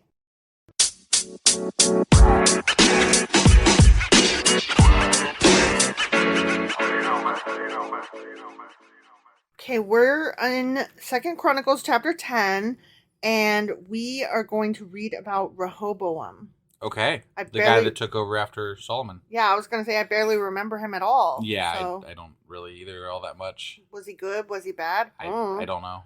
He was Solomon's son, though, wasn't he? Yeah. Okay. So Rehoboam went to Shechem. Szechuan chicken. Where all... What? Shechem. Okay. Shut your mouth. Yeah. Where all Israel had gathered to make him king. When Jeroboam, son of Nebat, heard this, he returned from Egypt, for he had fled to Egypt to escape from King Solomon. Oh, damn. Oh, see, in my head, I just confused Rehoboam and Jeroboam. Those names are too similar for me. Yes, they are. Those are too similar for you? They are. Because okay. they both end with Boam. Got it. Yeah. And one is Reho and the other is Jero. Got it. And then Boam. Yeah, Boam. Okay. Yeah, those are too the similar. Other Boam. Throw me a Boam. Okay, so Rehoboam is the son of Solomon, and he became king, and he went to Shechem. Right, and then this other guy Jeroboam was in hiding in Egypt. Was he maybe son of Solomon also? I really don't remember. I don't remember either. I'll be honest. Yeah, we should have paid better attention to the lineage, I guess. I guess, but, I mean, there was too many. Yeah. And anyway, the chronicler's going to tell us who's what anyway. Probably, yeah. So, whatever. Yeah. Okay. The leaders of Israel summoned him, and Jeroboam, so that's the Heidi guy. Yeah. Okay, Jeroboam and all Israel went to speak with Rehoboam, and that's the son. I think Rehoboam only lasted like a couple of weeks. I could be wrong here. That could be. I think honestly he don't didn't remember. last very long. Oh, damn. Listen to this. Yeah. Your father was a hard master, they said. Mm-hmm. Oh, I forgot about that. Yeah. I kind of remember this now a little bit. Because he had slaves, and the slaves were like, could we not now? I mean, I guess, yeah. Right? Because they were like, lighten the harsh labor demands and heavy taxes that your father imposed on us, motherfucker. Then we will be your loyal subjects. Mm-hmm. And Rehoboam's like, nah. Rehoboam.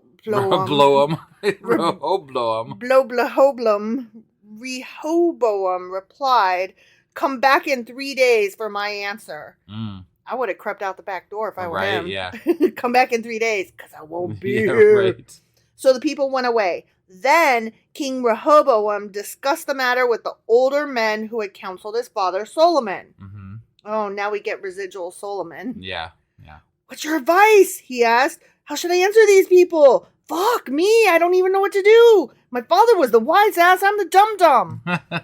I added all that last bit. I know.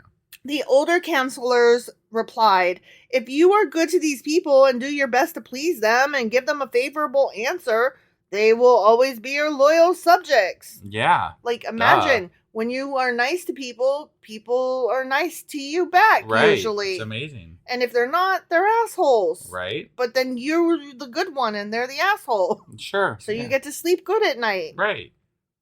I don't understand why this is like... I'm thinking he doesn't follow their advice. Yeah. Because the very next sentence is, but Rehoboam rejected the advice of the older men and instead asked the opinion of the young men who had grown up with him and were now his advisors.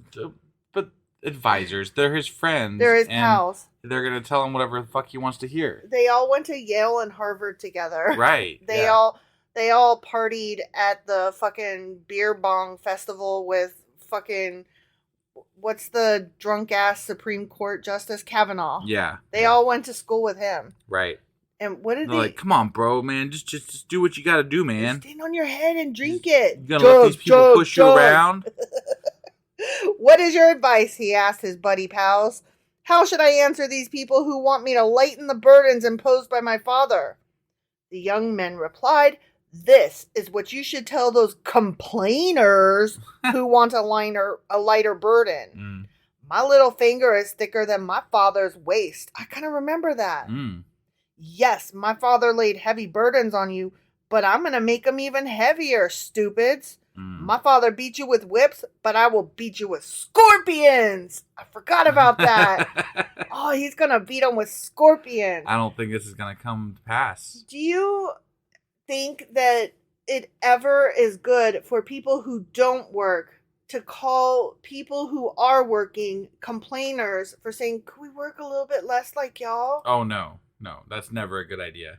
Like, why? Just why do you think that you are in a position to tell people who don't work how... Oh, okay. It's called privilege. And, yes. And, yes. It's called privilege. It's called privilege. Yeah. And it's like, I worked hard to get where I'm at. What did you do? Put your fucking pants on this morning? Because that's what we all fucking do, asshole. Yeah. Oh my God. I hate these motherfuckers. Mm-hmm. 3 days later, Jeroboam and all the people returned to hear Rehoboam's decision, just as the king had ordered. Mm-hmm. But Rehoboam spoke harshly to them, for he rejected the advice of the older counselors because he's a dumb fuck, and followed the counsel of his younger advisors that he drank beer with Kavanaugh. Right. He told the people, my father laid heavy burdens on you, but I'm going to make them even heavier. My father beat you with whips, but I'm going to beat you with scorpions. What you think about that? I think they think they're going to kill him. I hope they do, honestly. That's what I think. That's what he gets. Yeah. So the king paid no attention to the people. This turn of events was the will of God, for it fulfilled the Lord's message to Jeroboam, son of Nebat, through the prophet Ahijah, I don't remember, from Shiloh. Okay. When all Israel realized that the king had refused to listen to him, they responded, down with the dynasty of David! Yeah, they did. That shit lasted real long, huh? Mm-hmm. Yeah. We have no interest in the son of Jesse. Back to your homes, O Israel. Look out for your own house, O David. So all the people of Israel returned home. They were like, bitch, bye. Yeah. But Rehoboam continued to rule over the Israelites who lived in the towns of Judah. King Rehoboam sent Adoniram, who was in charge of forced labor. Slaves. He is like, go get my slaves in order, to restore order. But the people of Israel stoned him to death. Oh, shit. Damn. Who's going to be whom with a fucking scorpion? Yeah. I think the people going to beat the king. Right. When this news reached King Rehoboam, he quickly jumped into his chariot and fled to Jerusalem. Yeah, he did. He's like, oh, shit. And to this day, the northern tribes of Israel have refused to be ruled by a descendant of David. The fucking end. Even though, like, literally, I mean, like, that was God's whole thing. Like, descendants of David will rule. Yeah. For all time. All time. And then, like, to this immediately day. past Solomon, they're like, nah. Oh, never mind. Yeah. Yeah. Okay. God forgot. Well, that was quick. Yeah. Man. Yeah. Whatever. Stupid. This right? whole It's thing really is fucking stupid. It's stupid.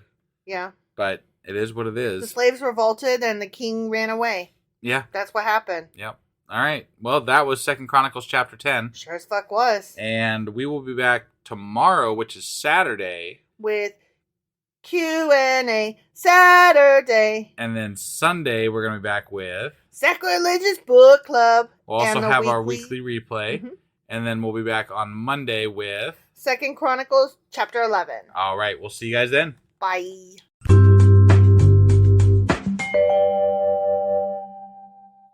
Husband. Wife. Do you know what today is? I do. It's Saturday. It is. It's Q&A Saturday. That's right. And yes. What are we going over today? We are going over what I'm calling the Queen of Sheba reprisal. So we covered her a while back in First Kings, I believe. First Kings, and it was the chapter 6 through 10 Q&A that posted on August 13th. Okay. Of 2022. And we're doing a little bit of a, deeper dive today? A little bit of a deeper dive because I did not get my fill, and we mentioned more Queen her. of Sheba. Well, we mentioned her this week because we're doing yeah. 2 Chronicles. Yeah, that one.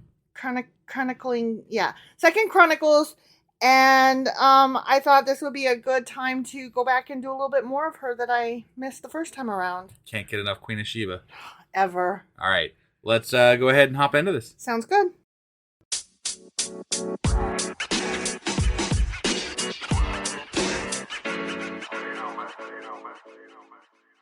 Okay, so the Queen of motherfucking Sheba. Hell yeah. Hell yeah. Is that like Sheba And cat food?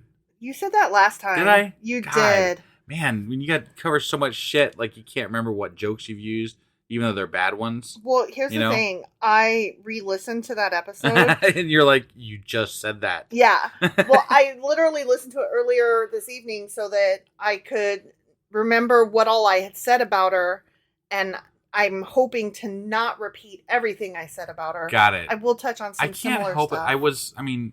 Sheba cat food. I managed know. a pet store for like forever. I know. You So, did. I You mean, did. it was just it's on my brain. It's one of those Forever. things. I still know UPC codes for like all kinds of shit I shouldn't know UPC codes for I mean, how from that long place. were you with them? You were with them from the time you were a teenager. I was in high school. Yeah, I was with that company for like 20 years. Yeah. So that makes sense. Dating myself a little bit there. You are so hey. old. And the company isn't even around anymore. Yeah. They sold. That's funny. Yeah. You're so old. Yeah. Okay, so the Queen of Sheba is found in all three of the Abrahamic faiths, Judaism, Christianity, and Islam. Huh. Okay. Yeah. But they all have a little bit of different flavor to the story. Sure, of course. And most people regard her as just a legendary figure. And Right. just as having appeared in... I didn't even know that she was in the Bible I or didn't either. any of the religious texts. I just knew her as a Egyptian queen. Right. Is what I thought. Right. So And even at that, like you said that last time too. And you're gonna call me out every time, aren't you? well, no, because it matters because she is only an Egyptian queen in the like sliverest, the tiniest sliver of the stories about her. Got it. And got yet it. that's what you and I both kind of thought of her as. Right. Right. And she's just not really that, Interesting. if anything at all. Interesting. Yeah. And she's known by many names. Okay, I'm going to go off topic slightly here just because it's so interesting to me. And you know how I love me a good rabbit hole, B, literary story. Right. Right. Okay, so have you heard of Boccaccio? No. Okay, so he's a Christian author who he was an Italian writer, and he was one of the earliest, most famous Italian writers during the the Enlightenment. Okay. Okay. Yep. His most notable work is the Decameron. Have you heard of that? I have heard of that. Yes. That predates Chaucer's the Canterbury Tales. Okay. And the Canterbury Tales took influence in the way it set up its story, it as a frame story from Boccaccio's The Decameron. Okay. Okay. Yep. And it's a frame story is a collection of short stories that are combined greater into purpose. one. Right. Right. Got it. So most people will be familiar with the Canterbury Tales, and that's the way the Decameron is set up. Okay. So the reason I'm saying all that is that, remember, I just said prior to this that the Queen of Sheba is known by many different names. Yeah. And one of those names, Giovanni Boccaccio, referred to her as Nicola or Nicola. Okay. Okay. Yep. So that's one of the many names she's known by as. Got it. Okay. Yep. Arab sources refer to the Queen of Sheba as Balkis or Bilqis, Okay. and Ethiopians refer to her as Makeda. Okay. And I will get to more on her in a little bit. Okay. Okay, we're going to tell that story, Makeda. Very important. Okay. And actually, that's the one we should know her as the queen of anything. Got should it. be that one. Got it. Okay. So in the Quran, the story of Sheba begins with a bird known as a hoopoe who brought news to Solomon about the land of Sheba. Okay. Okay. The hoopoe reported that this land was governed by a woman who has been given of all things, and she has a great throne. Okay, so she's rich, she's got everything, she rules her people, she awesome. But okay? it can't be as good of a throne as Solomon's throne. It was. Okay. Oh. But the hoopoe, That's not what the Bible says. well, the Bible doesn't tell all the stories, okay? The hoopoe found that the queen and her subjects were, quote, prostrating to the sun instead of Allah. Oh. Okay. They prayed to a sun king or a sun god. Yeah. Okay. Something that actually physically exists, sort of the sun. You know? Yeah. It's there. Exactly. We can see it. We shouldn't look at it, but we could. I mean, Trump did. Yeah. So hearing this report from his bird, Solomon commanded the hoopoe to deliver a letter to the Queen of Sheba in which the queen is invited to submit to Allah. You're saying this is a bird. The bird. The bird's delivering a message? Yeah. Okay. I mean, it's a fancy name for a bird. Well, all, but it's still a bird. I would have to research this more, but I believe a hoopoe figures prominently in some Native American stories as well. I could be talking out of my ass, but it strikes me that is true. Okay. So it's I would not find that surprising. odd being different continents that hadn't really been right. But joined. I'm almost positive I've heard a Native American story that heavily featured a hoopoe. Okay. So it's not unusual, is what I'm saying, that a bird would be a deliverer of news and something that. Well, yeah, they've got knows. Carrier pigeons. They've got, I get that, but it speaks. It's just right. That's odd. Right. So, although the queen was aware of her kingdom's mighty military, I would hope she is. I'm just saying, like, she talked to her people in charge and was like, "How should I respond to this invitation to give up our faith, our religion, and go do this one instead? How should I respond?" Okay. And so her leaders were like, "We should, go conquer and kick their asses." So that's what I mean by she's aware of their might. Okay. I got you, yeah. So instead, she opted for a more diplomatic approach, and she decided to send them a gift and to see what reply the messengers would respond with. Okay. But the gifts sent by the Queen of Sheba to Jerusalem were rejected by Solomon. Wait, what? They That's were not what it says in the rejected. Bible. Well, no, this is the Quran I'm talking about. This is a different story. Okay. Yeah. All right. I'm telling the story of the Queen of Sheba from the Quran. Oh, okay. Which involved this hoopoe. No, that's fine. Okay. Sorry. I apologize. So Solomon was like, "Yo, bitch, I hear you're rich and whatever, but y'all are praying to the wrong God. I really think you ought to do this Allah chick guy. This Allah guy instead of your son guy." Right. And so the advisors were like, "Let's go kick his ass." Okay. And Sheba's like, wait. Let me just send him a present and see if we can smooth things over. But he's like, nah. And Solomon's like, nah. Yeah. Right. So he sends it back. In this version. Yeah, because he's like, this is what he said. "Do you provide me with wealth? But what Allah has given me is better than what he has given you.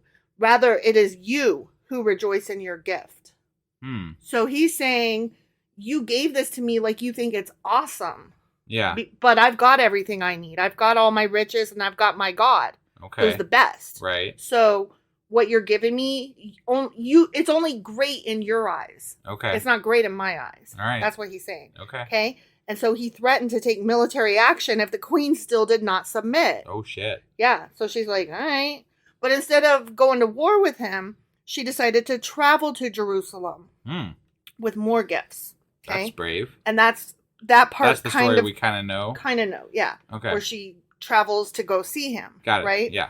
So Solomon's jinns, in this story, he has jinns, not just military advisors and all that stuff. Mystical beings. Yes. Gens. Yes. Okay. Okay. Just checking. They were afraid that the king would be tempted to marry the queen, and one of them whispered to Solomon that the queen had hairy legs and the hooves of an ass. And now, I've thought I've seen that he did marry her at some point. In some stories, he does. In some stories, okay. Yeah. In this one, we're not there yet. Okay. All right. And, I'm going to step outside of the Quran for a minute. There are other stories that do report that the queen had these hairy legs, hooves of an ass, etc. Because, remember, she might have been descended from Satan, or she might have been a Nephilim descended from, some fallen angel, right, etc., etc. So that story kind of corresponds with other stories. Okay. Okay. Right. Yep. There's also a very feminist spin on this, where they're saying that the reason she was painted as a woman with hairy legs was because she was in a man's role. And so this showed her as having disgusting man-like... Taking the role of a man, basically. Yeah. So, there's all these different spins on why she would have had hairy legs, much less the hooves of an ass. Right. Okay. Right. Even in some stories, she's equated to Lilith. Oh, wow. Yeah. And we'll do a deep dive on Lilith someday, but I'm sure the bare minimum you are familiar with is that she was around before Eve. She was Adam's first wife-ish, but she refused to submit to him. She wanted to ride on top. Right. She wanted to do the cowgirl instead of, be on the bottom. Right. And Adam's like, Adam was I having need none something of now. that. This ain't gonna work. Yeah. Which is just weird to me because, like, men today, like, seem to, like, enjoy all different positions. So, sure. I don't know, whatever. Right. So, whatever. Anyway, so Solomon, being curious about whether or not she had hairy legs or even the hooves of an ass. Right. Ordered a glass floor to be built before his throne. And so after that, the Queen of Sheba was invited into the palatial hall, and mistaking the glass floor for water, she lifted her skirt in order to avoid wetting her clothes. Oh. When the queen lifted up her skirt to cross the quote-unquote water, yeah, it was revealed that she did have hairy legs. Oh, wow. But not the, the hooves of an ass? Those aren't mentioned anymore. Oh, okay. That the hooves only appear in some stories. Okay. It's the hairy legs. One that would are important assume here. that if they had seen hooves of an ass, that would have been reported in that portion of it. So yeah. Yeah. But she did have the hairy legs. Got it. Also what this revealed was that she was not as wise as she was taken to be, right? Because she was fooled by the glass. Okay. So that, like, humiliated her. Definitely Solomon is still the wisest at this point, right? Sure. Yeah. Okay. So Solomon ordered his jinns to create a depilatory for the queen. And I had to look that up. A depilatory is a cream or a lotion for removing unwanted hair. Think of, like, Nair. Wait, he was like, your hairy legs... No, he didn't offer. He demanded. Wow. Your hairy legs are bullshit. I'll not have that. You guys go create some Nair. Okay. The Queen of Sheba's got a big-ass army. Mm-hmm. And she's coming to visit your ass to, like, suss out whether she's going to attack you or not. And you're like, you're going to bow to my whim. Mm-hmm. And what? And shave your legs. That's crazy. Yeah. But the Queen of Sheba admitted her mistake.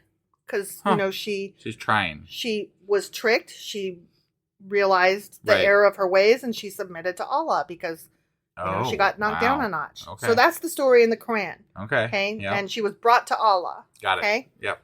So in the Hebrew Bible, the Queen of Sheba is said to have tested Solomon with riddles, and those riddles are not found in the text itself, right? No. And remember, we didn't even know it was riddles when we were reading it. We thought it was actual questions. She came to him with important questions. Right. And then it was only through reading in our first Q&A that we realized that those hard questions were riddles. Right. So, yeah, of course those riddles aren't in the Bible, right? Right. They are, however, found in the Midrash, which is the Jewish story. Interesting. Of Queen of Sheba. Yeah.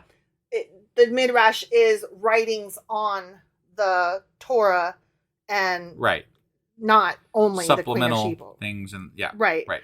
The way I phrased it though sounded like the Midrash is a story about, but it's not. The Midrash is supplemental writings and tales and interpretations, one of which includes the Queen of Sheba and includes these riddles, which I'm about to read to you some of them. Oh man. Okay. All right. They're stupid.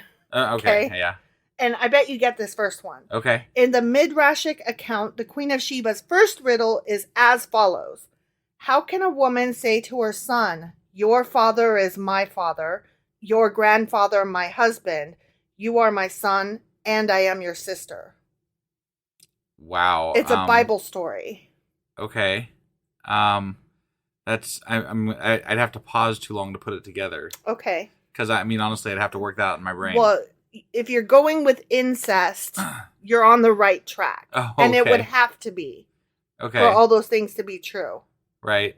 No? Nothing? No. Okay.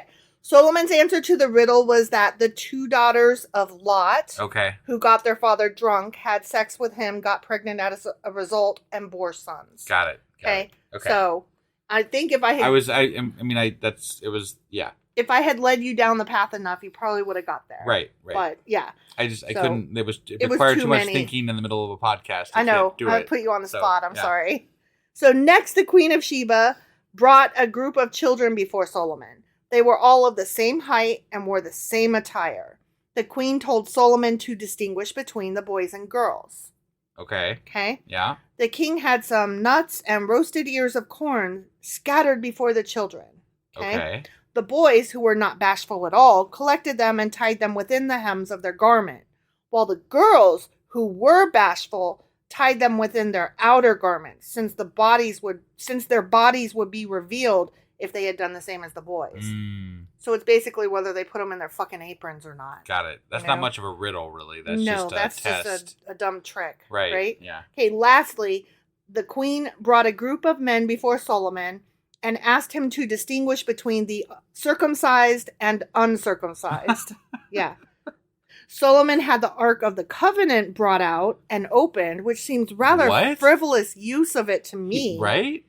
And the circumcised stood or bowed their bodies to half their height, while their countenances were filled with the radiance of God, whereas the uncircumcised fell prostrate on the ground. That sounds like a bunch of bullshit to me. Yes, indeed. Okay. Whatever. So, remember I said before that, and that's the end of that, okay? Yeah. Remember when I said before that she's considered by most to be just a legendary figure? Sure. Okay.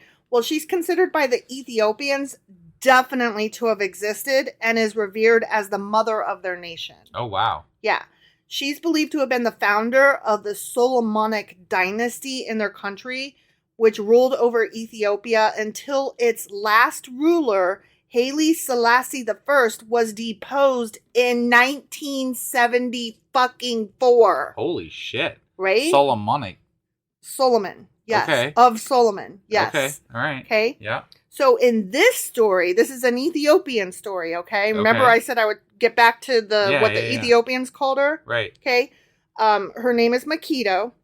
And in this story, Makito is said to have stayed in Jerusalem for 6 months where she learned from Solomon. Okay. You know, as the wise man that he was or whatever, Sure. right? Right. On the last night of her stay, she was tricked by the king into having sex with him because men are gross. And let me tell you how it happened. It's so disgusting and I hate them. Okay. Okay? Yeah. According to the tale, Solomon had invited the queen to a banquet during which spicy food to induce her thirst was served. Okay. After the banquet, the king invited her to stay in his palace for the night. The queen agreed on the condition that he would not take her by force. Solomon agreed to that on the condition that the queen would not take anything from him by force. This is a lot of conditions. Right. Okay. All right. Makita, though slightly offended, agreed to those terms. Sure. In the middle of the night, she woke up as she was very thirsty from all the fucking spicy food Jesus she'd had. Christ. And she reached for a jar of water close to her bed. Uh-huh. Solomon appeared, warning the queen that if she drank the water, she would be breaking her oath. Oh my God. Yeah. Wow. Yeah. Her thirst, however, was too strong, and she drank the water, thus freeing Solomon from his oath. Oh my God. The two ended up spending the night together, which is a fancy way of saying she was thirsty and he fucking raped her. Right. Yeah. Yeah. Even if she succumbed, even if she said, fine, I'll have sex with you, just let me drink the water. Right. It was still rape. Right. Because she had said early on, I do not want to have sex with you. Right. So even if it wasn't violent, just to be clear, boys and girls, ladies and gentlemen, and non-binary folk and everybody who is listening, right, that was rape. Yep. Okay? Now, Makita became pregnant. When she returned to her kingdom in Ethiopia, she gave birth to a son, Menelik, who became the first emperor of Ethiopia. Interesting. Menelik's authority is further solidified when he brings the Ark of the Covenant to Ethiopia. Wait. What? That's where the Ark is in this story. No shit. Mm-hmm. And this dynasty ruled until 1976, you said? 1974. Now, to be clear, I was born in 1975. Okay? Right. So I just want everybody to understand we're talking about fucking modern times. Yeah. Okay? Yeah. No, that's what the crazy. fuck? Yeah. Also, he's supposed to have looked just like his father, except for black. Huh. Yeah. And I got into some other stuff that I had to leave out, but it's too interesting not to just give it a mention. That most art depicting not just the Queen of Sheba, but many important figures throughout history, particularly women, in art are always depicted as having white skin. Yeah. But they should all have brown skin. Right. Obviously. Right. But it bears saying that this particular figure, the Queen of Sheba, is always depicted as having white skin, even though she definitely was a black woman. Gotcha. And particularly if you're going to tell this story, right. If she's from Ethiopia, she should have brown skin, and her child has brown skin. Right. So, just that I'd put that out there. Yeah. Yeah. So, some traditions state that her father is the king of Yemen, and her mother is a jinn, making her what? A half demon. Huh. Yeah. Okay. So, I couldn't find any of the spider stories that I referenced earlier. So, we're going to have to do another deep dive on Sheba at some point. Right. Right. Because there's a lot there. There's so much. Yeah. There is so much, considering that she's only barely mentioned in the Bible. Yeah, no, that's really cool. Right? Yeah. Yeah, I'm so entranced with this lady. I said that last time. I mean, I have to know more at this point about the reign of the Solomonic Empire that reigned until 1974. Menelik. I need to know more crazy. about Menelik. Like, they could have been interviewed on TV. Right? Like, these, what? Yeah. Like, that's crazy. Yeah. Deposed in 1974. Right. Is when that reign ended. That's insane. I had no idea. Well, yeah. I mean, I didn't even know that. I had no idea at all. Yeah. Like, just none. Yeah. So that's just crazy. To that point, the Ark of the Covenant could be somewhere in Ethiopia. Right. Like, maybe that's where it was during the Babylonian exile. Maybe. You know? Because we stopped kind of hearing about it after Solomon, so like it kind of makes sense. That's what I'm saying. Like, who fucking knows? Has anybody looked over there? Maybe they ought to. Right? Yeah. Just saying. It'd be funny if it just showed up one day, like, there it is. By the way, it's over there in Ethiopia. Right? Did y'all know? I mean, if you stored that for as a family dynasty for thousands of years, right? Like, they probably put it somewhere pretty fucking safe, you know? And even if they got deposed, like, getting to it might pose difficult. Deposed is not the same thing as fucking sacked. Right. You know what I mean? Deposed is not your kingdom got swept and your kingdom got melted. Right. Deposed is a more like paperwork and, walked out of the room. Maybe. Yeah. I'm just saying, like, there's possibilities galore, and I'm so intrigued by this story. Yeah, when that happened, the family could have been like, "Yeah, you guys, the world's sure as hell not getting this now." Right. Like, we'll just keep this forever. So, right. Descended from Solomon, perhaps. That's crazy. Right? Yep. Okay, so that's what I have this week for our Q&A. Didn't answer any questions. No, but it was fun. I needed to know more about this bitch. Obviously. Right. Yeah. All right. Well, that was really cool. And I don't know if we're going to be on time for our book club tomorrow because we do have a birthday party thing going on tomorrow. Because we have a child that just turned 18. But we're going to do our fucking best. So just, like, kind of bear with us. It might end up being later in the evening or something, but it will be out. It'll be out. I just don't know when. And we're going to have a house full of young adults. Right, yeah. Sorry. Young adults. Yeah. I got to change my wording now. I know. I keep calling them kids, and they're almost all 18. Right? So, yeah. Yeah. They all fucking drive, too. I know. We're planning, like, their transportation tomorrow because they're doing a car share to get to a laser tag because that's what they want to do. And it's just kind of funny. Like, they're doing it themselves. Yeah. We sent them the address and they're all figuring out who's driving whom. Right. It's crazy. That's weird. All right. Well, let's wrap this up. Okay. And we'll be back tomorrow. At some point. Yeah. With the book club. And then obviously the weekly wrap up will be coming out shortly after that. Mm-hmm. And then we'll be back for sure on Monday with 2 Chronicles chapter 11? 2 Chronicles chapter 11, yes. Okay. We'll be back on Monday for sure, and we'll see you guys then. Yep, bye.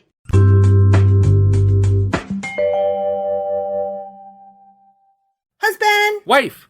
Do you know what we're doing today? Something long overdue. Well overdue.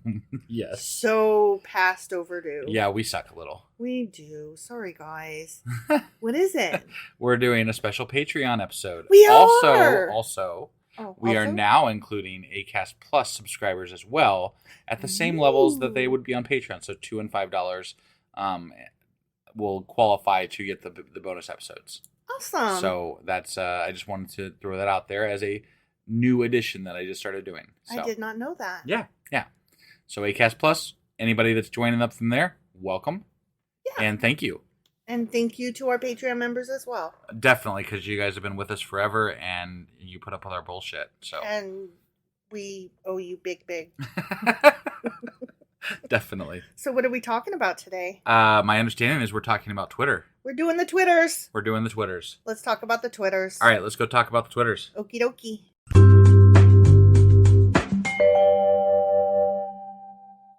Husband! Wife! Do you know what today is? I do. It's late on Sunday. It is. We're late for Sacrilegious Book Club. That's right. Yeah, sorry, guys. Well, we had things going on, so We I'm not had that birthday sorry. party. Yeah, we had to do our thing. Yeah. And, sometimes the podcast comes not first.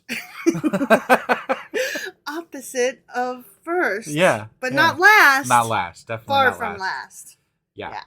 All right. So, what you want to give us an intro to what we're doing today? Yeah, we are still covering a treasury of Jewish folklore, subtitled Stories, Traditions, Legends, Humor, Wisdom, and Folk Songs of the Jewish People, edited by Nathan Osubel. Okay. We are still in the second section, which is Heroes, and we are in the subsection Wise Men. We have covered Wise and Learned Men, and we are currently in Parables. Okay.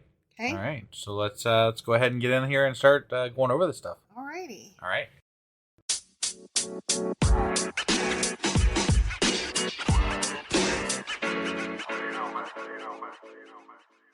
So before we hop into our book, we should do a little bit of house cleaning. Yeah. And just wanted to mention that we are going to be doing our Sunday episode a little bit differently after today. Yeah. We had been doing Sacrilegious Book Club every Sunday. Yep. And what we are going to start doing is we're still covering the same book. Yep. But we're going to do it every other week. Yeah. And then on the bye week, we're going to actually schedule in our Patreon episode. Right. This is more because we've been neglecting our Patreon episodes that we're supposed to be doing bi-weekly. Mm-hmm. And we need to kind of schedule it in. We just need it to be less loosey-goosey in order to actually follow through on what we promised we're going to do. Yeah. So it's our failing, but we will still be doing all the things. Yes, all the things. Differently. All the somewhat. things, the same but different. The same but different. Yeah. Yeah. That's all. Yeah. Okay. So we ready to go ahead and start reading then? We are ready to go ahead and start reading then. Let's do that. Okay. So there were only a couple more parables left of this section. And of those couple, there's only like 2.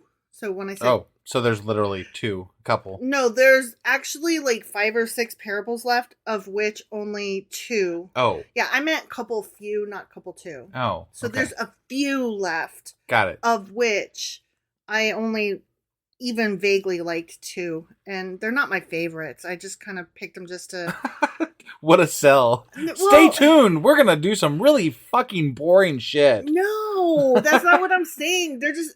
I liked some of the other ones we've read better, but I didn't want to be like, oh, remember how we didn't finish Parables? JK, we're done. I didn't like any others. Okay. All so here's like the anticlimactic finish to Parables before we get into the next little subsection. Okay. All right. Okay. Yeah. So this one is on page 63, and it is entitled The Man and the Angel of Death. Okay. Kind of funny. Yeah. A man was carrying a heavy load of wood on his shoulders. When he grew weary, he let the bundle down and cried bitterly, "Oh, death, come and take me." My God, that's a pretty strong reaction to carrying wood. He's like, I'm ready to die. Yeah. Immediately, the angel of death appeared and asked, "Why do you call me?" Frightened, the man answered, "Please help me place the load back on my shoulders." I thought that was pretty cute. That's pretty cute. Yeah. He's like, JK, JK, JK. Right, yeah. All right. So the next one is on page 63. Wait, is that correct? I thought you just said 63. That was 63. No, I'm sorry. The next one is on page 68. Okay. All Sorry. right. I just didn't want to like flip through a lot of pages here, so Got I it. wrote them down, but I did bad. Got it. And oh, you know what? That was the only parable I wanted to read. Oh, that was the only parable. Yeah, my bad. So we went from a few to a couple to one. One. Got Just it. one. Yep. So now on page 68, we're starting with the ancient art of reasoning. Okay, but maybe we should stop, badgering the Bible about not being able to count. Shut up. You are rude. Yeah. Okay, so on page 68, the ancient art of reasoning, and there's just like this tiny introduction, Okay. and I just took one little quote from it. The ancient art of reasoning, blah, blah, blah, blah. I keep wanting to say raisins, and I don't know why. Yeah, I don't know. Sorry. The Talmudic art of reasoning is frequently applied in humorous tales and anecdotes. Okay. That was the best sentence. That's in the that best. That whole was the gem for introductory. that whole thing, Mhm, huh? mhm, Okay. mhm. All right. Got it. And I was like, okay. And then I was like, they're not that humorous, if I'm being honest. Right. Like I said, I've read better. Sure. Okay. So the first one is called, still on page 68, Always Two Possibilities. I thought this one was actually kind of funny. Okay. Okay. Yep. And this is not an older, like, Bible times one. This is a little bit more recent, but it is very indicative of the Jewish situation. Okay. So that's why I thought I would allow it, even though you were wanting to stick to older ones. Got it. Basically, fuck off, because Yeah. I'm the one reading this book. So That was directed to me, guys. yeah, not you. Yeah. The fuck off husband. Yeah. Not listeners. Right. Yes. War was on the horizon. Two students were discussing the situation. "Ugh, I hope I'm not called," said one. "I'm not the type for war. I have the courage of the spirit, but nevertheless, I shrink from it." Okay. "But what is there to be frightened about?" asked the other. "Let's analyze it. After all, there are two possibilities." And that's the name of this one. Sorry. Okay. Always two possibilities. Yeah. Okay? Yeah. Either war will break out or it won't. If it doesn't, there's no cause for alarm. If it does, there are two possibilities. Either they take you or they don't. If they don't, worry and alarm is needless. And even if they do, there are two possibilities. Either you're given combat duty or non-combat duty. If non-combat, what is there to be worried about? And if combat duty, there are two possibilities. You'll be wounded or you won't be wounded. Now, if you're not wounded, you forget your fears. Yeah. But even if you are wounded, there are two possibilities. Either you're wounded gravely or you're wounded slightly. Right. If you're wounded slightly, your fear is nonsensical. Right. And if you're wounded gravely, there are still two possibilities. Still two. Yeah. Either you succumb and die, or you don't succumb and you live. Very true. If you don't die, things are fine. Yeah. And there's no cause for alarm. I mean, unless you're crippled for life, and Even at that, but you could, the could have other died. choices, you could have Right, died. yeah, sure. So, and that's I'm the just point saying, of this yeah. whole thing All as right. we keep going. Okay. And even if you do die, there are two possibilities. Either you will be buried in a Jewish cemetery or you won't be. Yeah. Now, if you are buried in a Jewish cemetery, what is there to worry about? And even if you are not, ... But why be afraid? There may not be any war at all. I thought that was funny, but it is a really interesting way of examining hardship. Right. Like really putting it down in black and white. Like, what are you worried about? What's the worst possible thing that could happen? And what's the alternative? Right. Right. And, it's kind of along the old adage, don't borrow trouble. Yeah. Yeah. And I really appreciated that, actually. Yeah. So the next one is on page 73, and it is called A Remedy for Ugliness. Okay. This one hurt my feelings. A Talmudic student was engaged to a very ugly girl. Oh man. His father had forced the match upon him. He therefore took the matter very much to heart and went to talk it over with the rabbi. Really, Rabbi, he complained, she's so ugly and she'll make me miserable if I marry her. Wow. My son, use your head, rebuked the rabbi with impatience. Now let's examine the problem at issue. Okay. All right, she's ugly. So what? Just answer me. When you're in the house of study all day, will you look at her? No. When you come home for meals, will you look at her while you eat? No. When you go to bed at night, will you look at her in the dark? No. Furthermore, when you are asleep, will you look at her? No. Finally, in your leisure time, will you want to look at her? No, you'll go out for a walk. So I ask, what's all your excitement about? When will you even look at her? What the hell? That's such a crap right? I thing. mean, his basically he's saying you don't have a choice on the matter. You have to marry her. You might as well fucking deal with it. I guess. Get over it. My God. And just, if that's the only thing that is wrong, not that, she's stupid or not that she's a bitch, Right. Like, if you are in a situation where you feel that you are forced into this marriage, it's obligatory, then duh, her being ugly is not anything you can do anything about. Very true. So I liked it, but it still hurt my feelings. Yeah, no, I don't know. I didn't like that. I think that's just, I mean, okay, I don't like forced marriage to begin with. Right. And then to just have a whole thing about somebody being ugly enough that you can't even, I just didn't like it. I mean, it makes me uncomfortable, It was kind of ridiculous in that, like, just never look at her. You'll be fine. Yeah, but like that poor woman, right? Like, wow, like, that is shit. Let's not even look at it from her perspective. Right, maybe she thinks you're fucking ugly too. Well, and that's part of what we don't like about the Bible. It's very misogynistic and like, women are basically property type thing. So that story in that sense really doesn't strike me well. So. Yeah. Well, this is the last one that I took from this, and it's also about ugly people. Oh, wow. Okay. Yeah, and that's why I chose it, because ugly ones back to back I thought would really bring us something to say. Yeah. So this one's called Why Scholars Have Homely Wives on page 75. What the fuck? An inquisitive young Talmudist asked his rabbi, why is it that most pious men and scholars marry homely wives? Is that just their reward? What? Is that their just reward? Is that? Yeah, I read that wrong. Yeah. Is that, like, do they deserve that? Even, they're smart. They study hard, and their reward is that they get ugly, homely wives? Okay. Ugh. Let me tell you a story, answered the rabbi. A rich man once invited some strangers to dinner. Unluckily, the cook burned the greater part of the roast, so the hostess, out of courtesy, had the good portion served to the guests. The members of the family were given the burned parts to eat.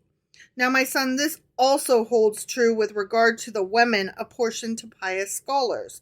The Almighty, in his wisdom, created good-looking, amiable girls, as well as homely, shrewish girls. The pretty ones, out of courtesy, he allots to the strangers, the libertines. The homely ones he reserves for the pious scholars who are, after all, members of his own family. Wow. Yeah. Wow. Yeah. That's just, I don't even know what to say. Like, that's. Oh my gosh. So, it's because God loves you that your spouse is ugly. Oh, man. If he didn't love you, he would give you a beautiful spouse. Maybe they end up with whatever. I'm not even going to, no. I'm not even going to comment on that. It's so wrong. It's so terrible. It's so bad. It is really bad. Yeah. And besides, everybody, beauty is in the eye of the beholder. So, like, that's just such bullshit. It's not just in the eye of the beholder, but you could think someone's okay or even somewhat ugly, but the more that you get to know them, the more beautiful they become through you being used to them and you learning to like their personality. Yeah, definitely. So, I totally agree with that. I don't know. There's some really hot people that are just complete assholes. And, right.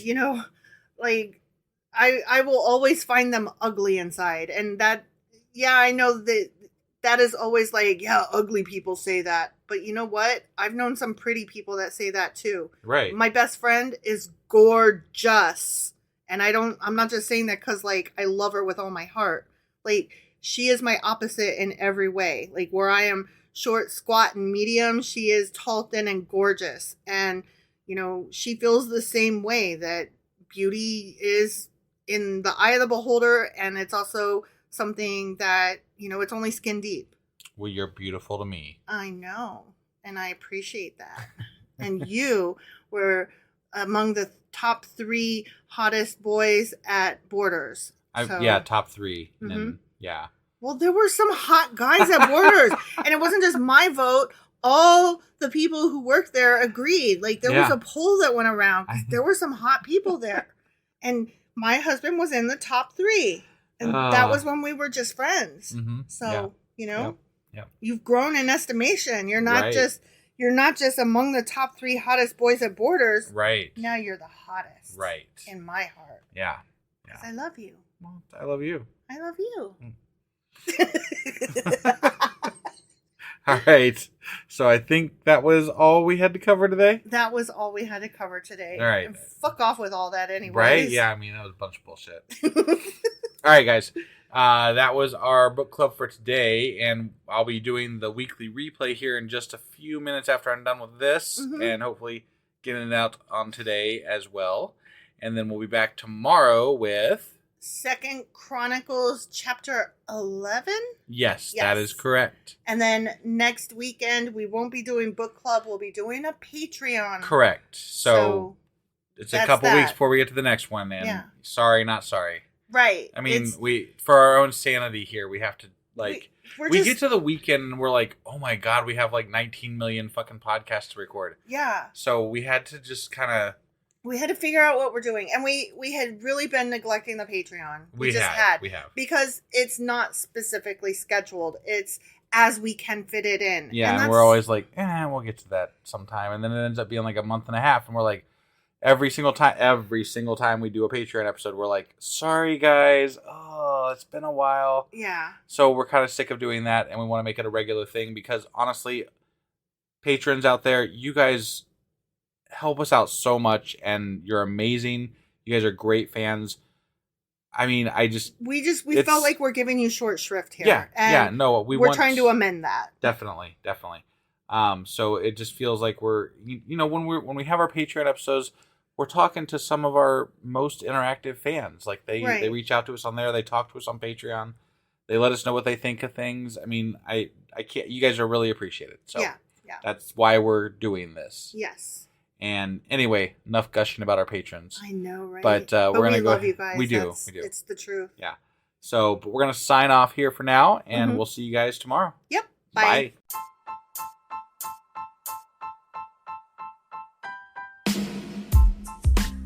Hey, wife, I guess that's the end? But husband, that's just sad. It doesn't have to be. We are on lots of social media platforms like Twitter. Our handle there is sacrilegious_D. For D's nuts. Oh my God. Stop doing that. Anyway, we're also on Facebook, Instagram, and Pinterest. There's a link to all of our social media sites at our website. Ooh, we have a website? Yeah, it's sacrilegiousdiscourse.com, where you can also find a link to our merch shop. We have a merch shop? Yep, we have podcast-themed clothing, mugs, notebooks, and more, as well as an atheist and science-themed products. Wow, our fans should really go check that out right now. Definitely. They can get in touch with us by sending an email to sacrilegiousdiscourse@gmail.com. But before they do that, we could really use some help. Oh yeah? With what? Well, it's not free running the podcast, and we need some financial support in order to get better equipment, which will free up time so we can concentrate on our podcast and our fans. Okay, so what should they do? Head over to patreon.com/sacrilegiousdiscourse and sign up as a contributor on our podcast. Supporters there receive additional bi-weekly episodes that we record just for our Patreon members for as little as $2 a month. Also, we'd really appreciate it if you would like and subscribe on whatever platform you're using. And Apple Podcast reviews help us out tremendously. Like and subscribe. Leave an Apple review. Join us on Twitter. Support us on Patreon. That's a lot of instructions. Don't forget to say thanks. Thanks. Okay, bye.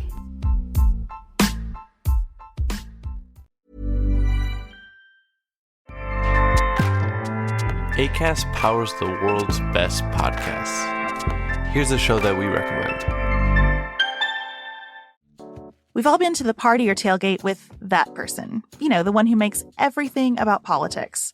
Or there's that relative, the one you blocked on Facebook because you'd prefer to opt out of toxic conversations. I'm Sarah Stewart Holland. And I'm Beth Silvers. We host Pantsuit Politics, where we take a different approach to the news. On Pantsuit Politics, we opt out of the shouting and scorekeeping while still recognizing that elections matter. We're here to look at the headlines as citizens. We pay attention to politics, but also keep it in perspective. Pantsuit Politics was named one of Apple's best podcasts of 2021 and GMA3's Podcast of the Month. Take a different approach to the news with us in 2023. Pantsuit Politics releases new episodes every Tuesday and Friday. Listen on the Acast app and wherever you get your podcast. Acast helps creators launch, grow, and monetize their podcasts everywhere. Acast.com.